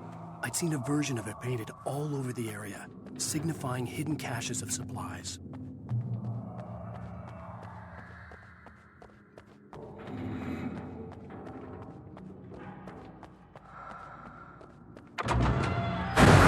Hold it right there! Miss Weaver! Cynthia! I'm a friend! Prove it!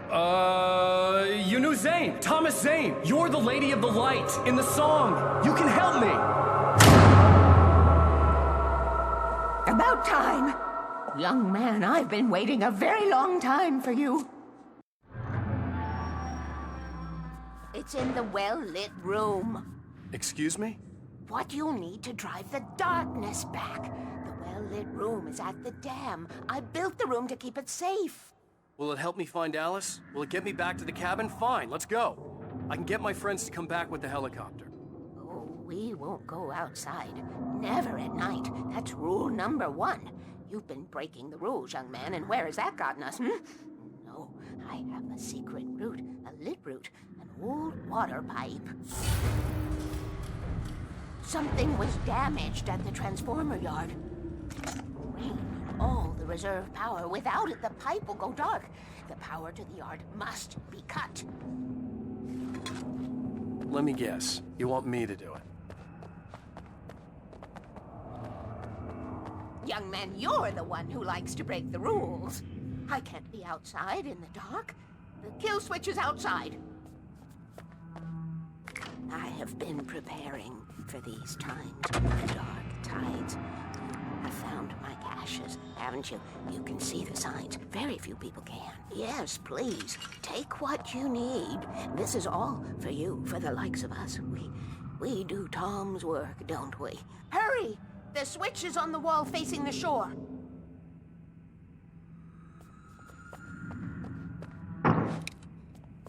I cannot take you to the well-lit room if the lights in the pipe go out. You must go outside to use the emergency switch.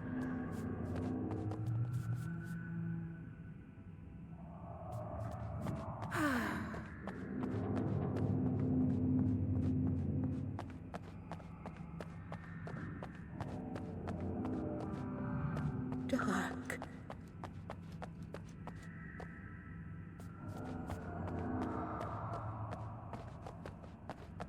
Light.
Weaver had sent me to cut the power to the transformer yard. I was willing to do grunt work for her to get her to help me. I hoped Weaver was dependable. I'd stumbled into this crazy world a little over a week ago. She had been living this insanity for decades.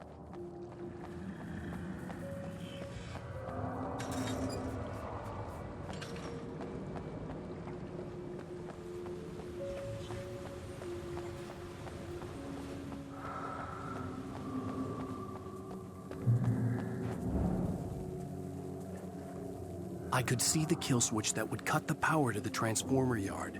Now I had to find a way to reach it.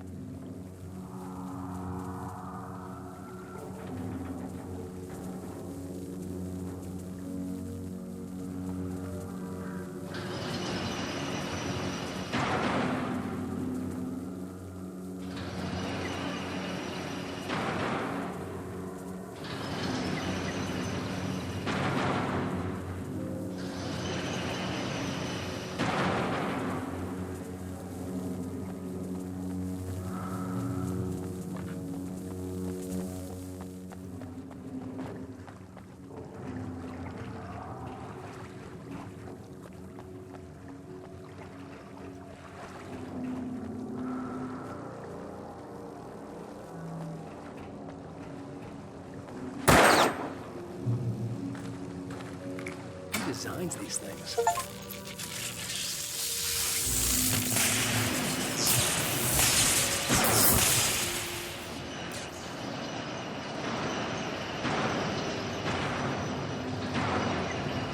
The transponder yard went dark and dead. Weaver's water pipe passage should now be good to go.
This way, young man. Follow me.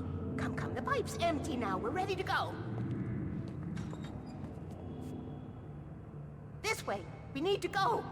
I knew them both, Tom and Barbara. I had such a crush on him. Such a beautiful man. I was jealous. There was a part of me that was maybe a little glad when she had the accident. And then Tom started writing and woke the darkness up. He tried to bring her back, but you can't do that. There are no free rides like that. I'm starting to realize that. In that case, young man, perhaps you're a smarter man than Tom was. Which looked like her, but it wasn't. Barbara was sweet. He didn't understand until it was too late. He tried to undo it, wrote himself, her, everything he'd ever written out of the world. Oh, he was so famous. And afterward, no one knew. Oh, Tom. He left only one thing behind in my care, in case it happened again. Insurance. He trusted me. Or perhaps used me a little. Tom knew how I felt. Knew I wouldn't refuse him. I built the well-lit room and put it there. It's been waiting for you. We are characters trapped in a story you have written, and none of us will survive to see the end of it if the darkness isn't stopped. She'll twist the story to her own dark ends. How do you know all this? Tom, that's the way he wrote it. He still talks to me, you know, in television, from beyond, from below. We have both been touched by the darkness, young man. He saved us both with light, but the darkness stays with you. Leaves a stain. This pipe will take us directly to the well-lit room. Okay, I need to call my friends, tell them where we're going. Hello? Al! Barry, we're headed to the dam in one of the pipes. Meet us there. Okay, I'll tell Sarah. It's Sarah now? Whoa! No! Sweet love! Barry! Barry! We gotta go see if they're okay. They're probably dead. You must reach the well-lit room. This is no time to be a selfish idiot. That's my best friend!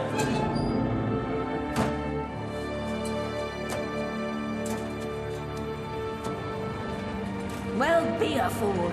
I'll use the pipe. I'll meet you at the dam if you make it.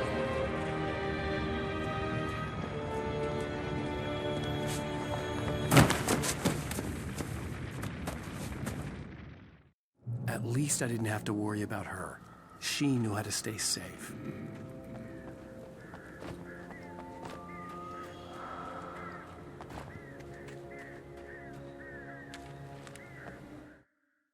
Sarah was almost starting to relax. Maybe they could turn this into a win yet.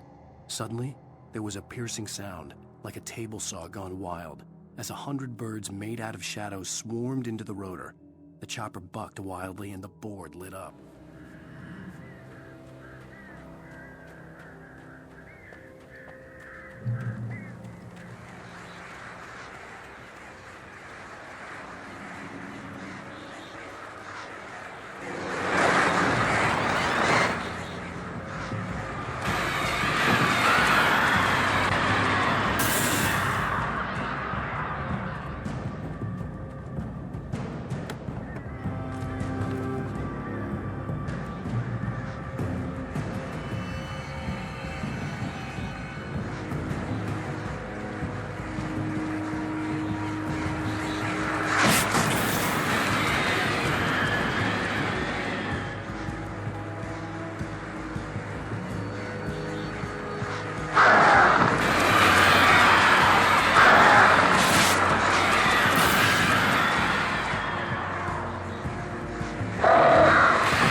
The crash site looked bad, but as far as I could tell, the wreck was empty.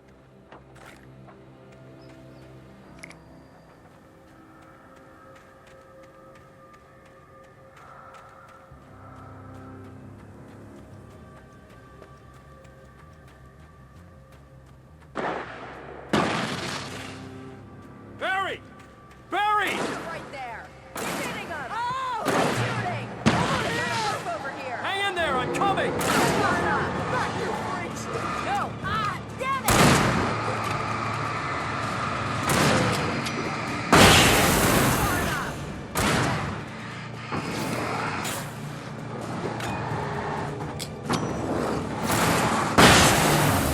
You know when to make an entrance, Wake. We were ready to make like Butch Cassidy and the Sundance Kid. I have a different ending in mind. Yeah, I'm fine. Thanks for asking. I knew you'd be all right. How's that? The flaming eye of Mordor? Laugh it up, funny man. Do we have somewhere to go? Weaver will meet us at the dam.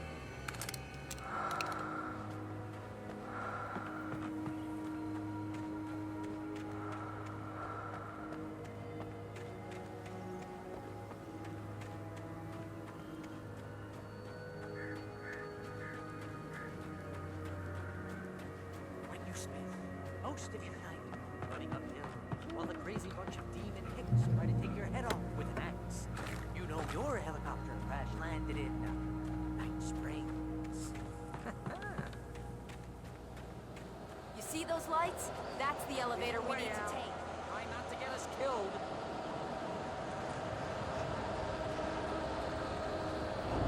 You can't beat a gun of mine. What the hell is that thing?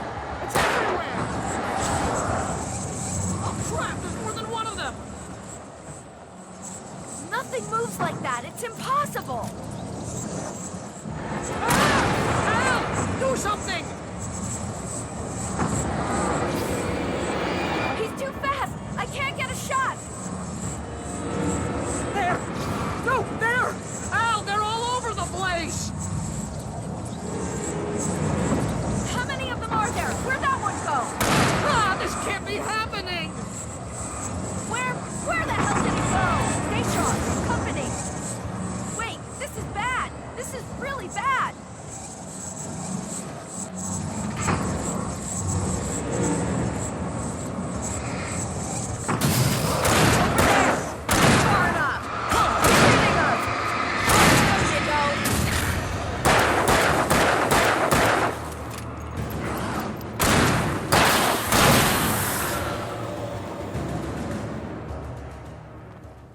Was that it?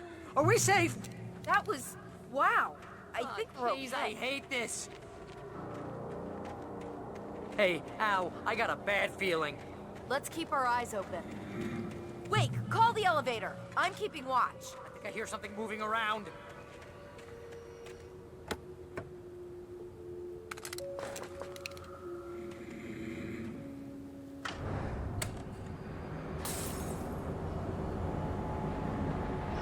Heads up! Here they come!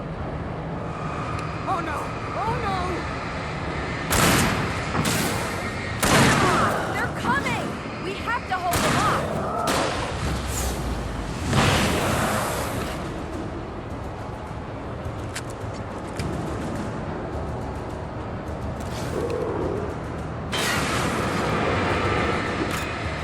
Oh no! Oh no! Oh, no you don't!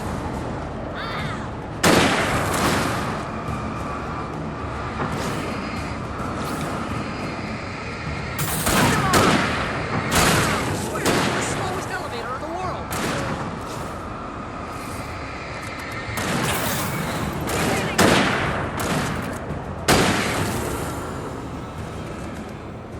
It's almost here, Wake.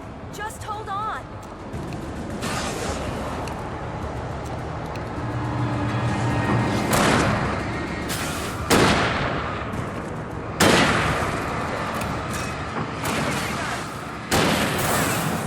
It's this! Al, let's go!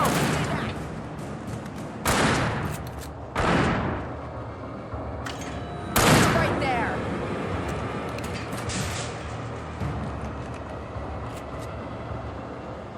We're almost there. There's an entrance into the dam at the top. What's the plan, Wake? Well, Weaver's crazy, but she's got something Zane left behind. Something to fix this. Gee, could you be a little more vague? Thomas? Zane? Seriously? Might as well be Paul Bunyan or Bigfoot. Yeah, well, he was real.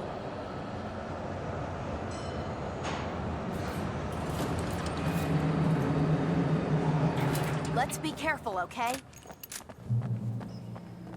Oh, jeez, I hate this.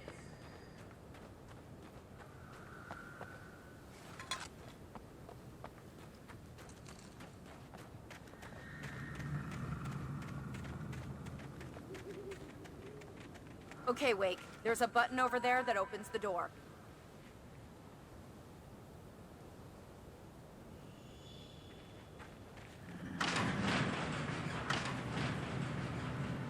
I think something's broken. Hold the button down so we can get in.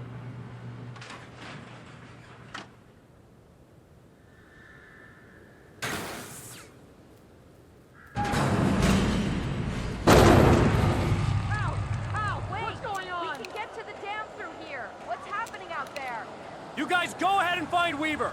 She should be in the dam now. I'll have to make it alone through the top. Okay, Wake. Good luck. Don't get yourself killed. Al, please, be careful. I'll take good care of Barry, Wake. You just look after yourself.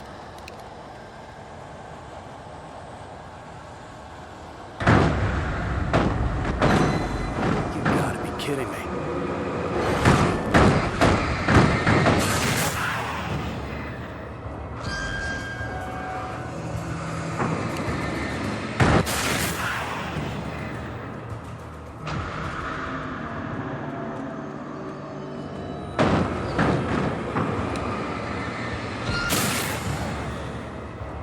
Down, boy.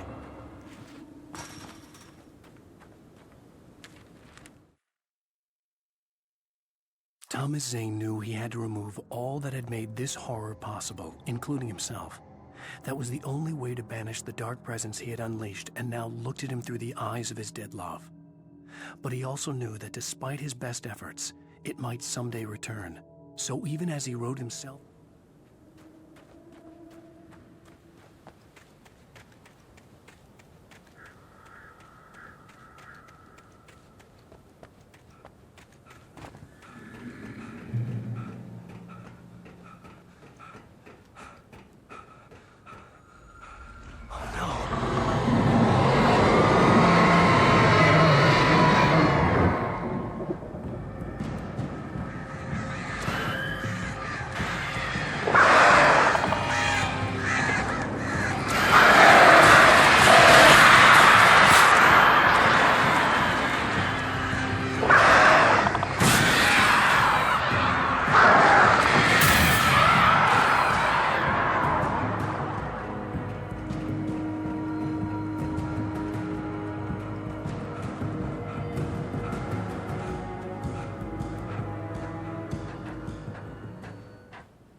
or a job?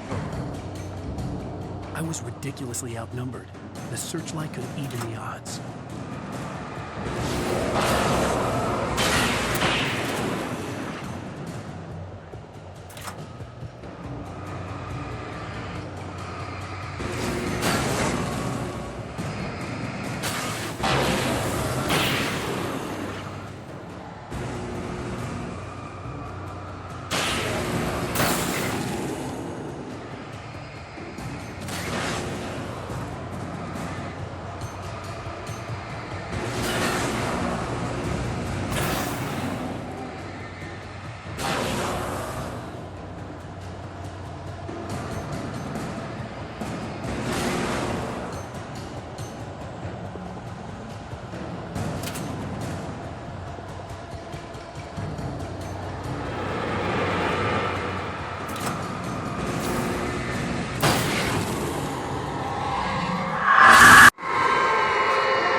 You will go no further.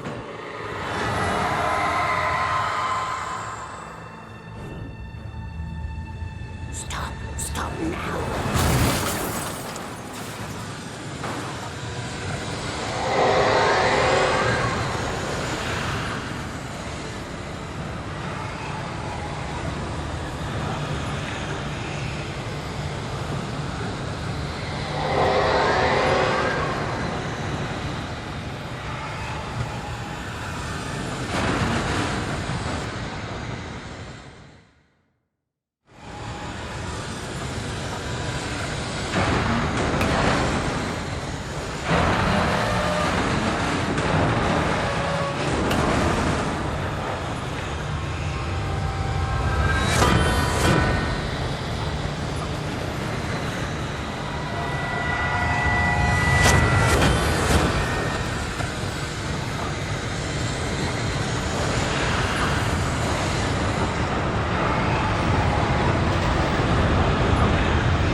Chance to take. Don't worry about the noise. We're safe here.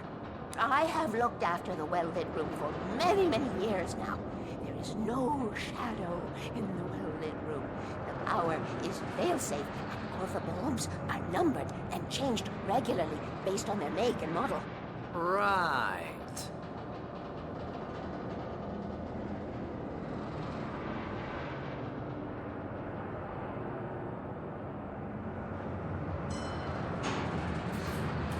There's an old army base at Raid Cove Point, north of here. It was active during the Second World War. They operated here back then. They must have built this.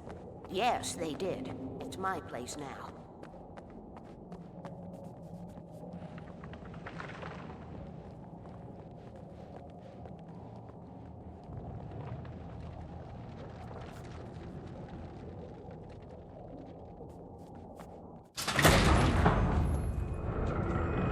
Take it, and I won't need to worry about the room anymore, because 6 and 33 and 118 need changing soon, and I don't want to climb up the ladder to change them because it's very late, and I'm tired.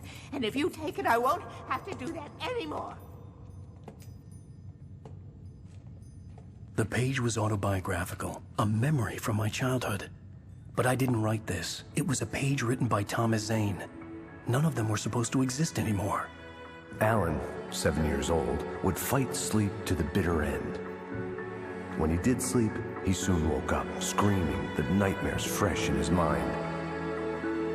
One evening, his mother, sitting by his bed, offered him an old light switch. She called it the clicker, and flicking the switch would turn on a magical light that would drive the beast away.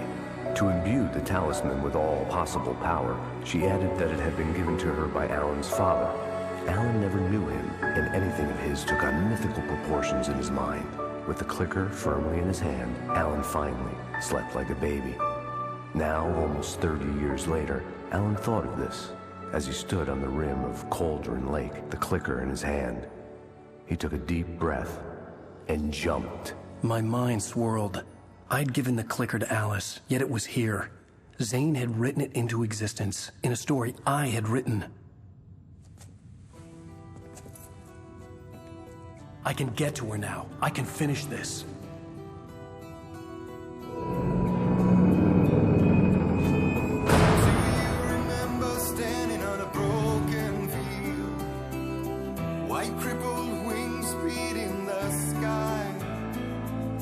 Harbingers of war with their nature revealed and our chances flowing by. If I can let the memory heal, I will remember you with me on that field. When I thought that I fought this war alone, you were there by my side on the front line. When I thought that I fought without a cause, you gave me a reason to try.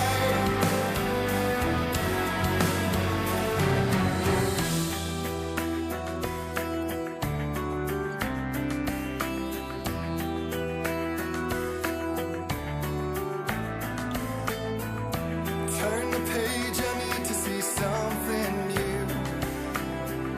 For now my innocence is torn. We cannot linger on this stunted view, like rabid dogs of war. I will let the memory heal. I'll remember you with me on that field.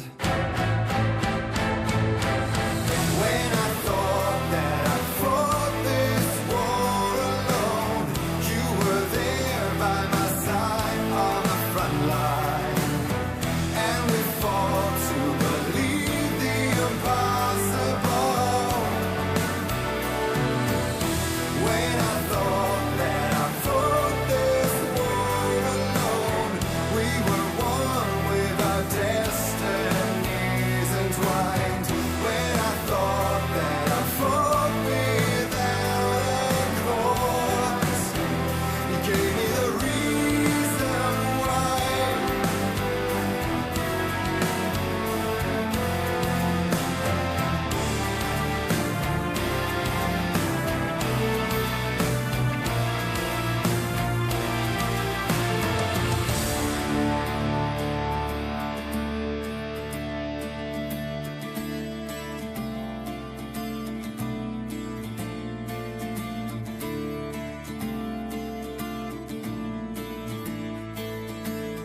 With no one wearing their real face, it's a whiteout of emotion, and I've only got my brittle bones to break the fall. When the love in letters fade, it's like moving in slow motion, and we're already too late if we arrive at all. And then we're caught up in the arms race, an involuntary addiction, and we're shedding every value our mothers thought. So will you please show me your real face, draw the line in the horizon, 'cause I only need your name to call the reasons why I fought.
Previously on Alan Wake, I wrote a horror story that has come true. Thomas Zane did the same.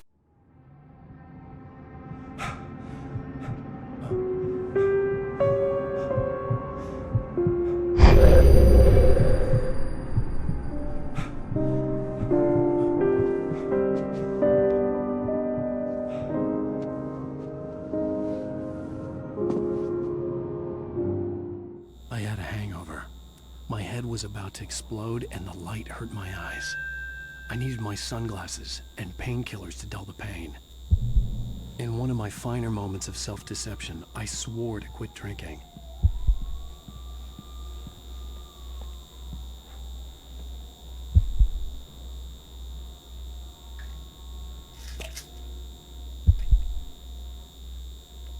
The pills worked fast. The prospect of being awake started to seem bearable again.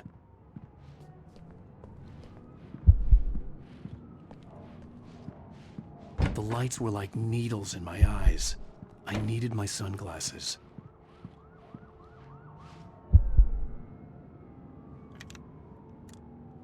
The sunglasses made the world look bearable. Now I could keep my eyes open without feeling like a vampire in the sun. There was a message waiting for me on the machine. You have one new message. Al! Are you still asleep? Wakey, wakey! You should have your show on your TiVo. If Alice wasn't too mad to record it. She called me earlier and really chewed me out. Yeah, we went a little overboard last night. But parties are a part of this business. Al, look, I'm saying this as your friend. She's not doing your career any favors by trying to run your life like that, okay? I'll talk to you later, Al. Watch the show!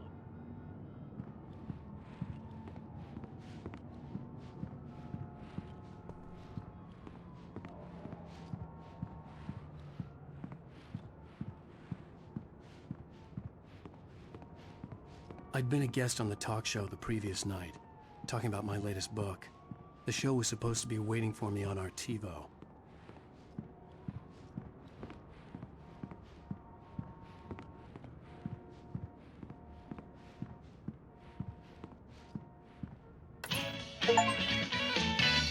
Ladies and gentlemen, welcome back to the Harry Garrett Show. Thank you, everybody. We have a great show tonight. I've been talking with the best-selling author Alan Wake about his new book, The Sudden Stop. Yeah, good read. Go buy it. No, it is a good read. Look, I'm gonna be honest here. Is that wise? No, but I'm gonna do it anyway. I got people who give me the lowdown on books. I'm a busy guy. But this one, I actually read from cover to cover. I mean, I'm a big fan. Wow, thanks. Now, this might be a spoiler for those who haven't read the book yet. Based on the sales figures, the 2 people out there who haven't read the book yet. But this last book is all about the death of the main character, the hard-boiled New York detective, Alex Casey. Now, there's been a lot of outrage about this. Why the hell did you kill Casey? What the hell were you thinking, man? Good riddance. No, seriously though, 7 years and 6 books is a long time. He was a gloomy guy to spend all your working hours with, and it was a good run. But it's time to explore new things. My next book will be a departure from the old for me. You selfish bastard, always thinking of yourself. Well, you've certainly given us a lot of entertainment over the years. And now that you mention it, Casey was a gloomy guy. Never had much luck with his love life with the ladies. Was that autobiographical in any way? Yeah, no kidding. Casey's lady friends tended to die on him. With Casey, it was all about his pain. No, nothing autobiographical about that. I'm a happily married man. My wife is my muse. Well, congratulations. That's great to hear. So, how's the publicity tour been treating you? Good, great. But I gotta say, I'm glad to be back home in New York. Well, you've certainly been on the news a lot lately. Lots of parties and, you got into a fight with some paparazzi. Oh, man.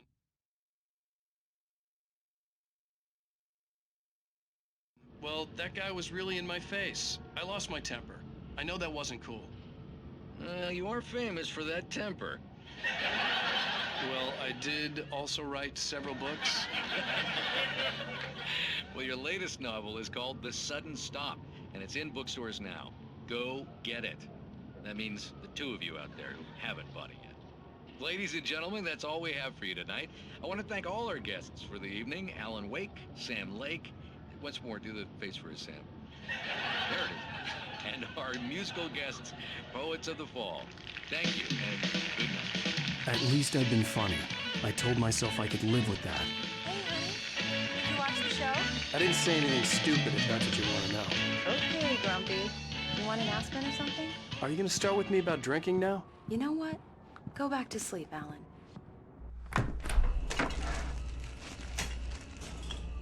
What? Now you can't even talk to me? Well, this morning I was angry because you said you'd be home at midnight and you showed up at 7 a.m. and passed out in mid-sentence. Now I'm over it. Are you angry? This goddamn tour. It's gotten out of hand. Oh, honey. It's almost over, right? We can get back to normal. Then you can start writing again. I'm sorry, honey. Alan, you're not thinking straight. Just take a shower and go back to bed, huh? Yeah, you're right, honey. I'm sorry. Once this is over, let's go away together. A vacation. Just you and me. Some peace and quiet.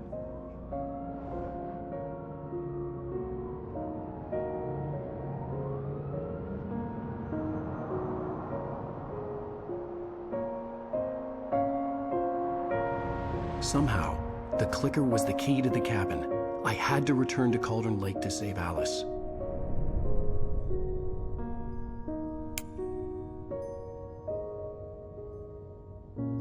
I'm going back to the lake to finish this. I'm going to write an ending to the story in the manuscript on my own terms, to make it all right. Why can't you just write it here? The last page is still in the typewriter. I need to read it first. Everything needs to be just right. Zane tried to cut some corners, and it didn't end well.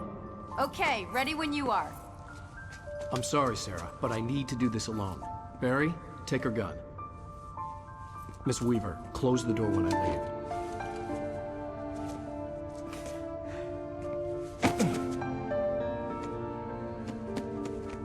Good luck, Al. See you later.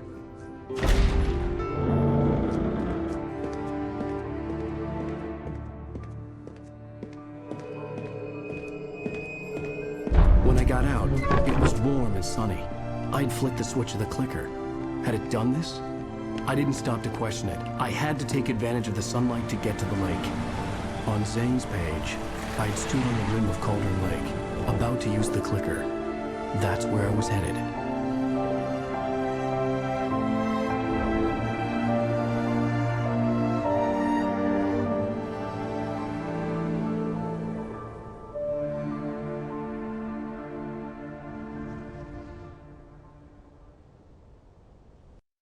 Alone, in daylight, surrounded by the beauty of the Pacific Northwest landscape. It was hard not to let doubt creep in one last time. I could still chalk everything up to a dream, a delusion. I had enough imagination to make up something like this, having been in the cabin all this time, trapped in a story inside my head, gone mad from grief over Alice's death like Hartman had claimed. There would be no way of knowing. I told myself it didn't really matter. My course was set.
touch me.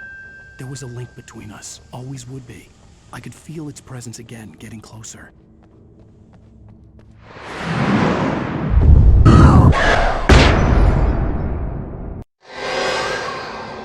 I will kill your wife.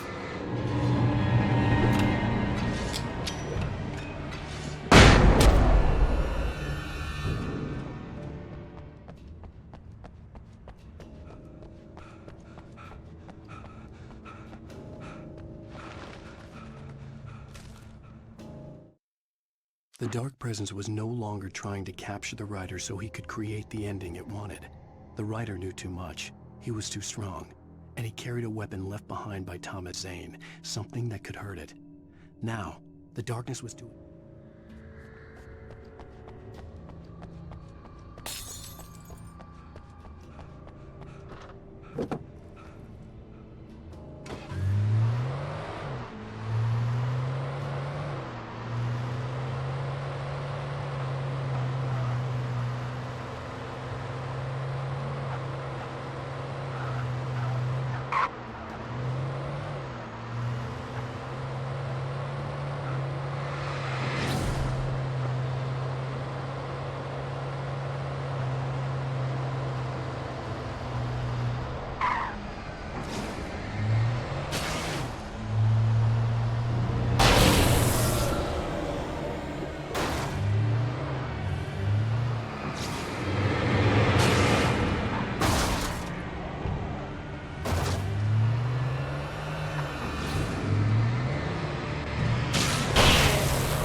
This had obviously been the room where Agent Nightingale had stayed when he hadn't been busy harassing me.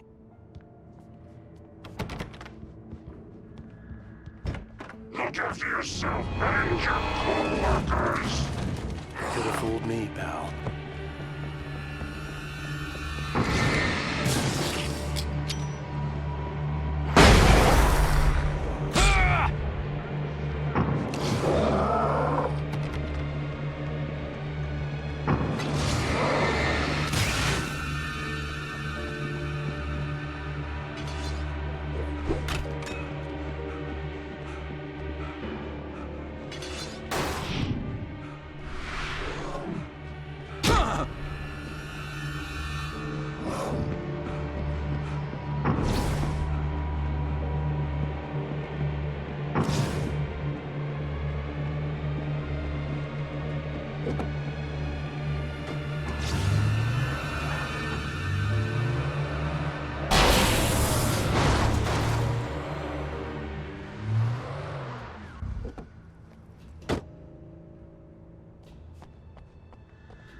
Based on the signature in the motel register, Agent Nightingale had stayed here, in room number 2.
The bottom of Cauldron Lake was a graveyard of things the lake had claimed in one way or another over the decades. The dark presence brought them up in its wake, scattering the rotten waterlogged hull of an old boat here, the remains of a long-ago crashed airplane there.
In the end, Barry wasn't going to shoot Sarah. They both knew that. Once she had no chance of catching up to Wake, Barry gave up the gun and sat down on the floor, shielding his face from the merciless glare of the well-lit room. "I don't think I'm ever going to see him again," he said in a weak voice.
Zane cut its heart out, but it didn't die. The thing that wore Barbara's face kept crooning sweet nothings sugar-laced with poison. He put on the suit, untied the monster from the chair. The thing in his arms thrashed weakly, but he held fast. He stepped outside.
When I told Barry my plan back in the well-lit room, I'd acted as if I knew what I was doing. I didn't. I was operating on the shifting logic of a dream. I had to fight my way to the lake through the horrors of the night. I had to flick an old battered light switch imbued with childhood magic. I had to write a happy ending to a horror story. I had to save my wife from the dark prison she was being held in.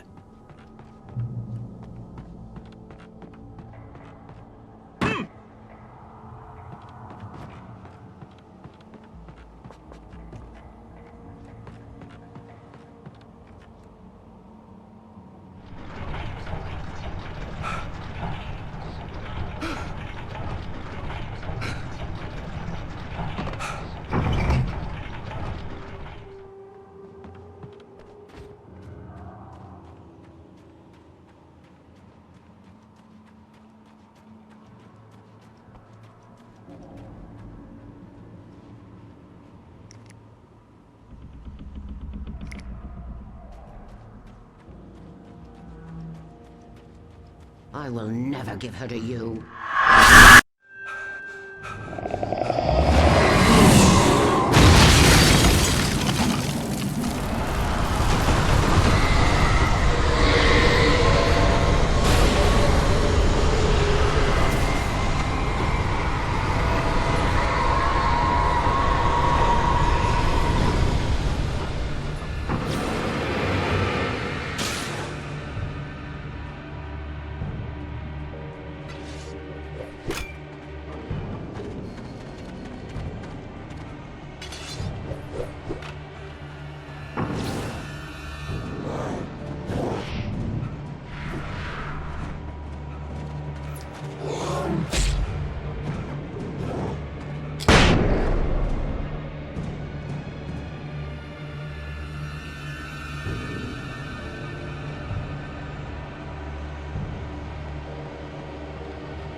The dark place I found myself in was unlike anything I could ever have imagined.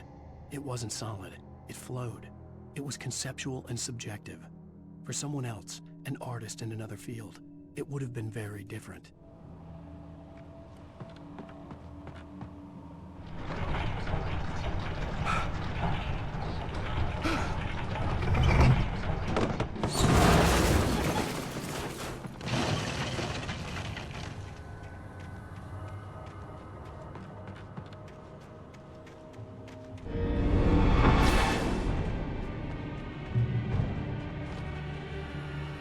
I could see Mirror Peak in the distance. That's where Cauldron Lake was.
I needed to get the generator running.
After Zane had gone, I stood alone in the shifting dream that was the dark place. I had to find a way to the cabin. I'd written myself a way through this place in the manuscript.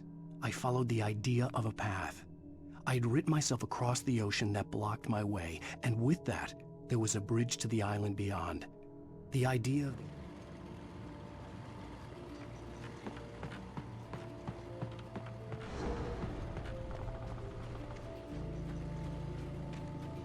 Turn back now.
Alice never loved you.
Baby, you were having a bad dream.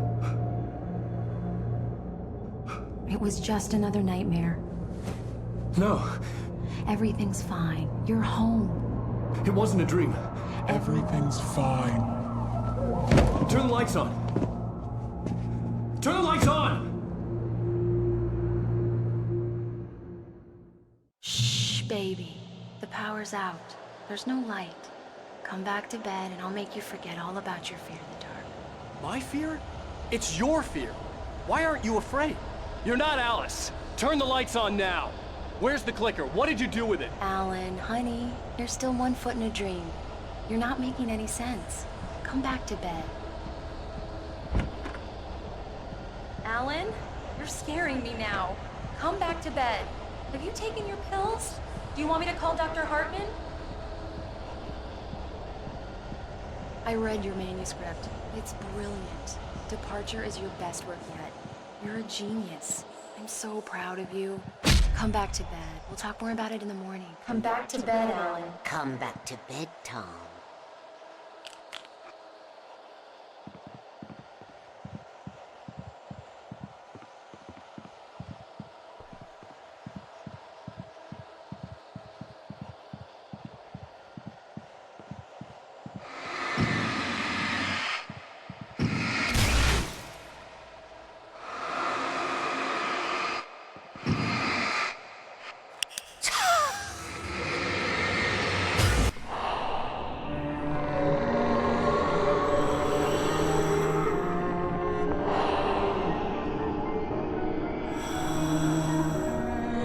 Find your way to the cabin. It stands in your way. It won't let you pass. It has no heart. It's filled with darkness. You must fill its heart with light.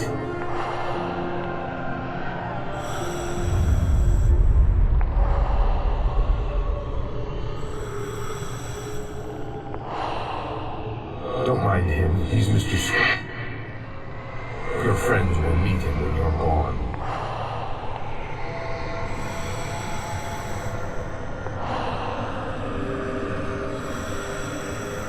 Use the clicker.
I'm leaving you. What? I'm leaving you, Alan. I met someone. I'm in love with someone else. Alice? No, what are you saying? You can't. You don't love me. How could you? You don't even love yourself. All you do is torture yourself with work you can't do anymore. No, I love you more than anything in the world. You're my muse. I'm not. Who are you? What have you done with my Alice? Alan? What are you doing? Put the light back on. What are you doing, Alan? Stop! Put the light back on! It wasn't true. Nothing like that had ever happened. You're not my Barbara. Tom, let me go. I promise to be good. Please, untie me, you naughty boy. I will help you write your masterpiece. I will love you forever. No, you're not Barbara Jagger. I made a terrible mistake. I should have never written you back. You came back wrong. Your heart is filled with darkness. Put that knife away, Thomas. Put it down. My heart is filled with darkness. I'll cut it out. Tom! I'll take you back to the depths you came from.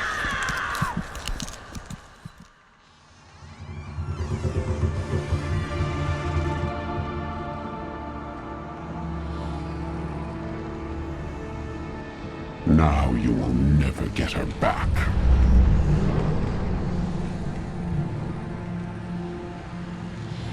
I am much older than you.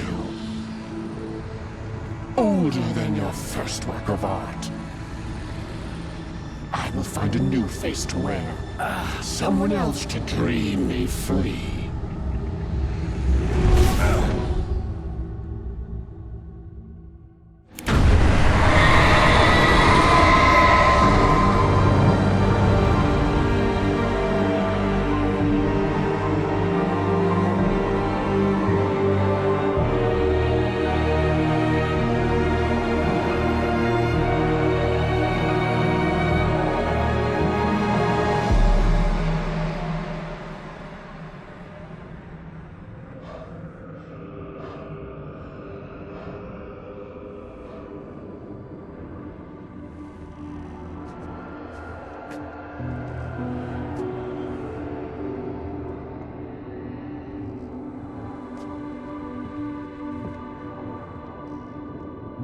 I could feel Alice's presence close by. I understood what I had to do now. I knew how to write the ending to Departure. There's light and there's darkness. Cause and effect. There's guilt and there's atonement. But the scales always need to balance. Everything has a price. That's where Zane had gone wrong. There's a long journey through the night back into the light. Alice? Alice?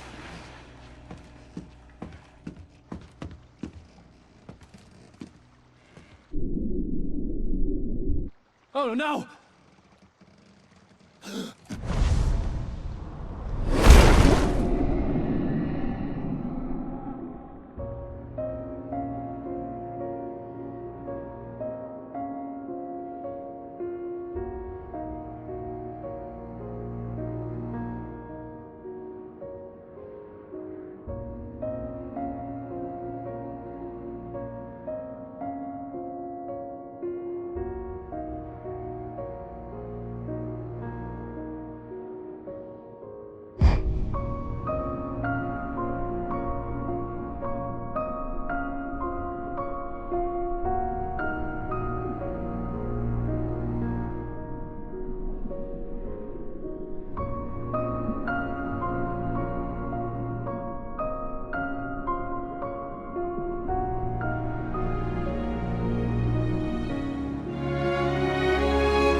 Ground control to Major Tom.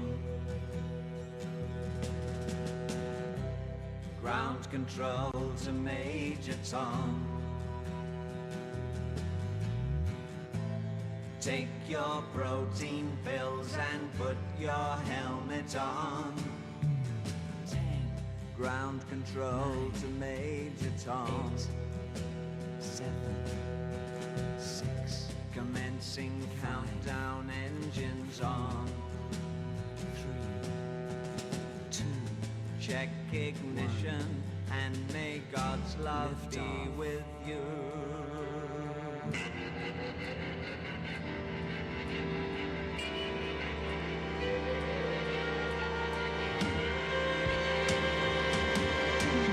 This is ground control to Major Tom.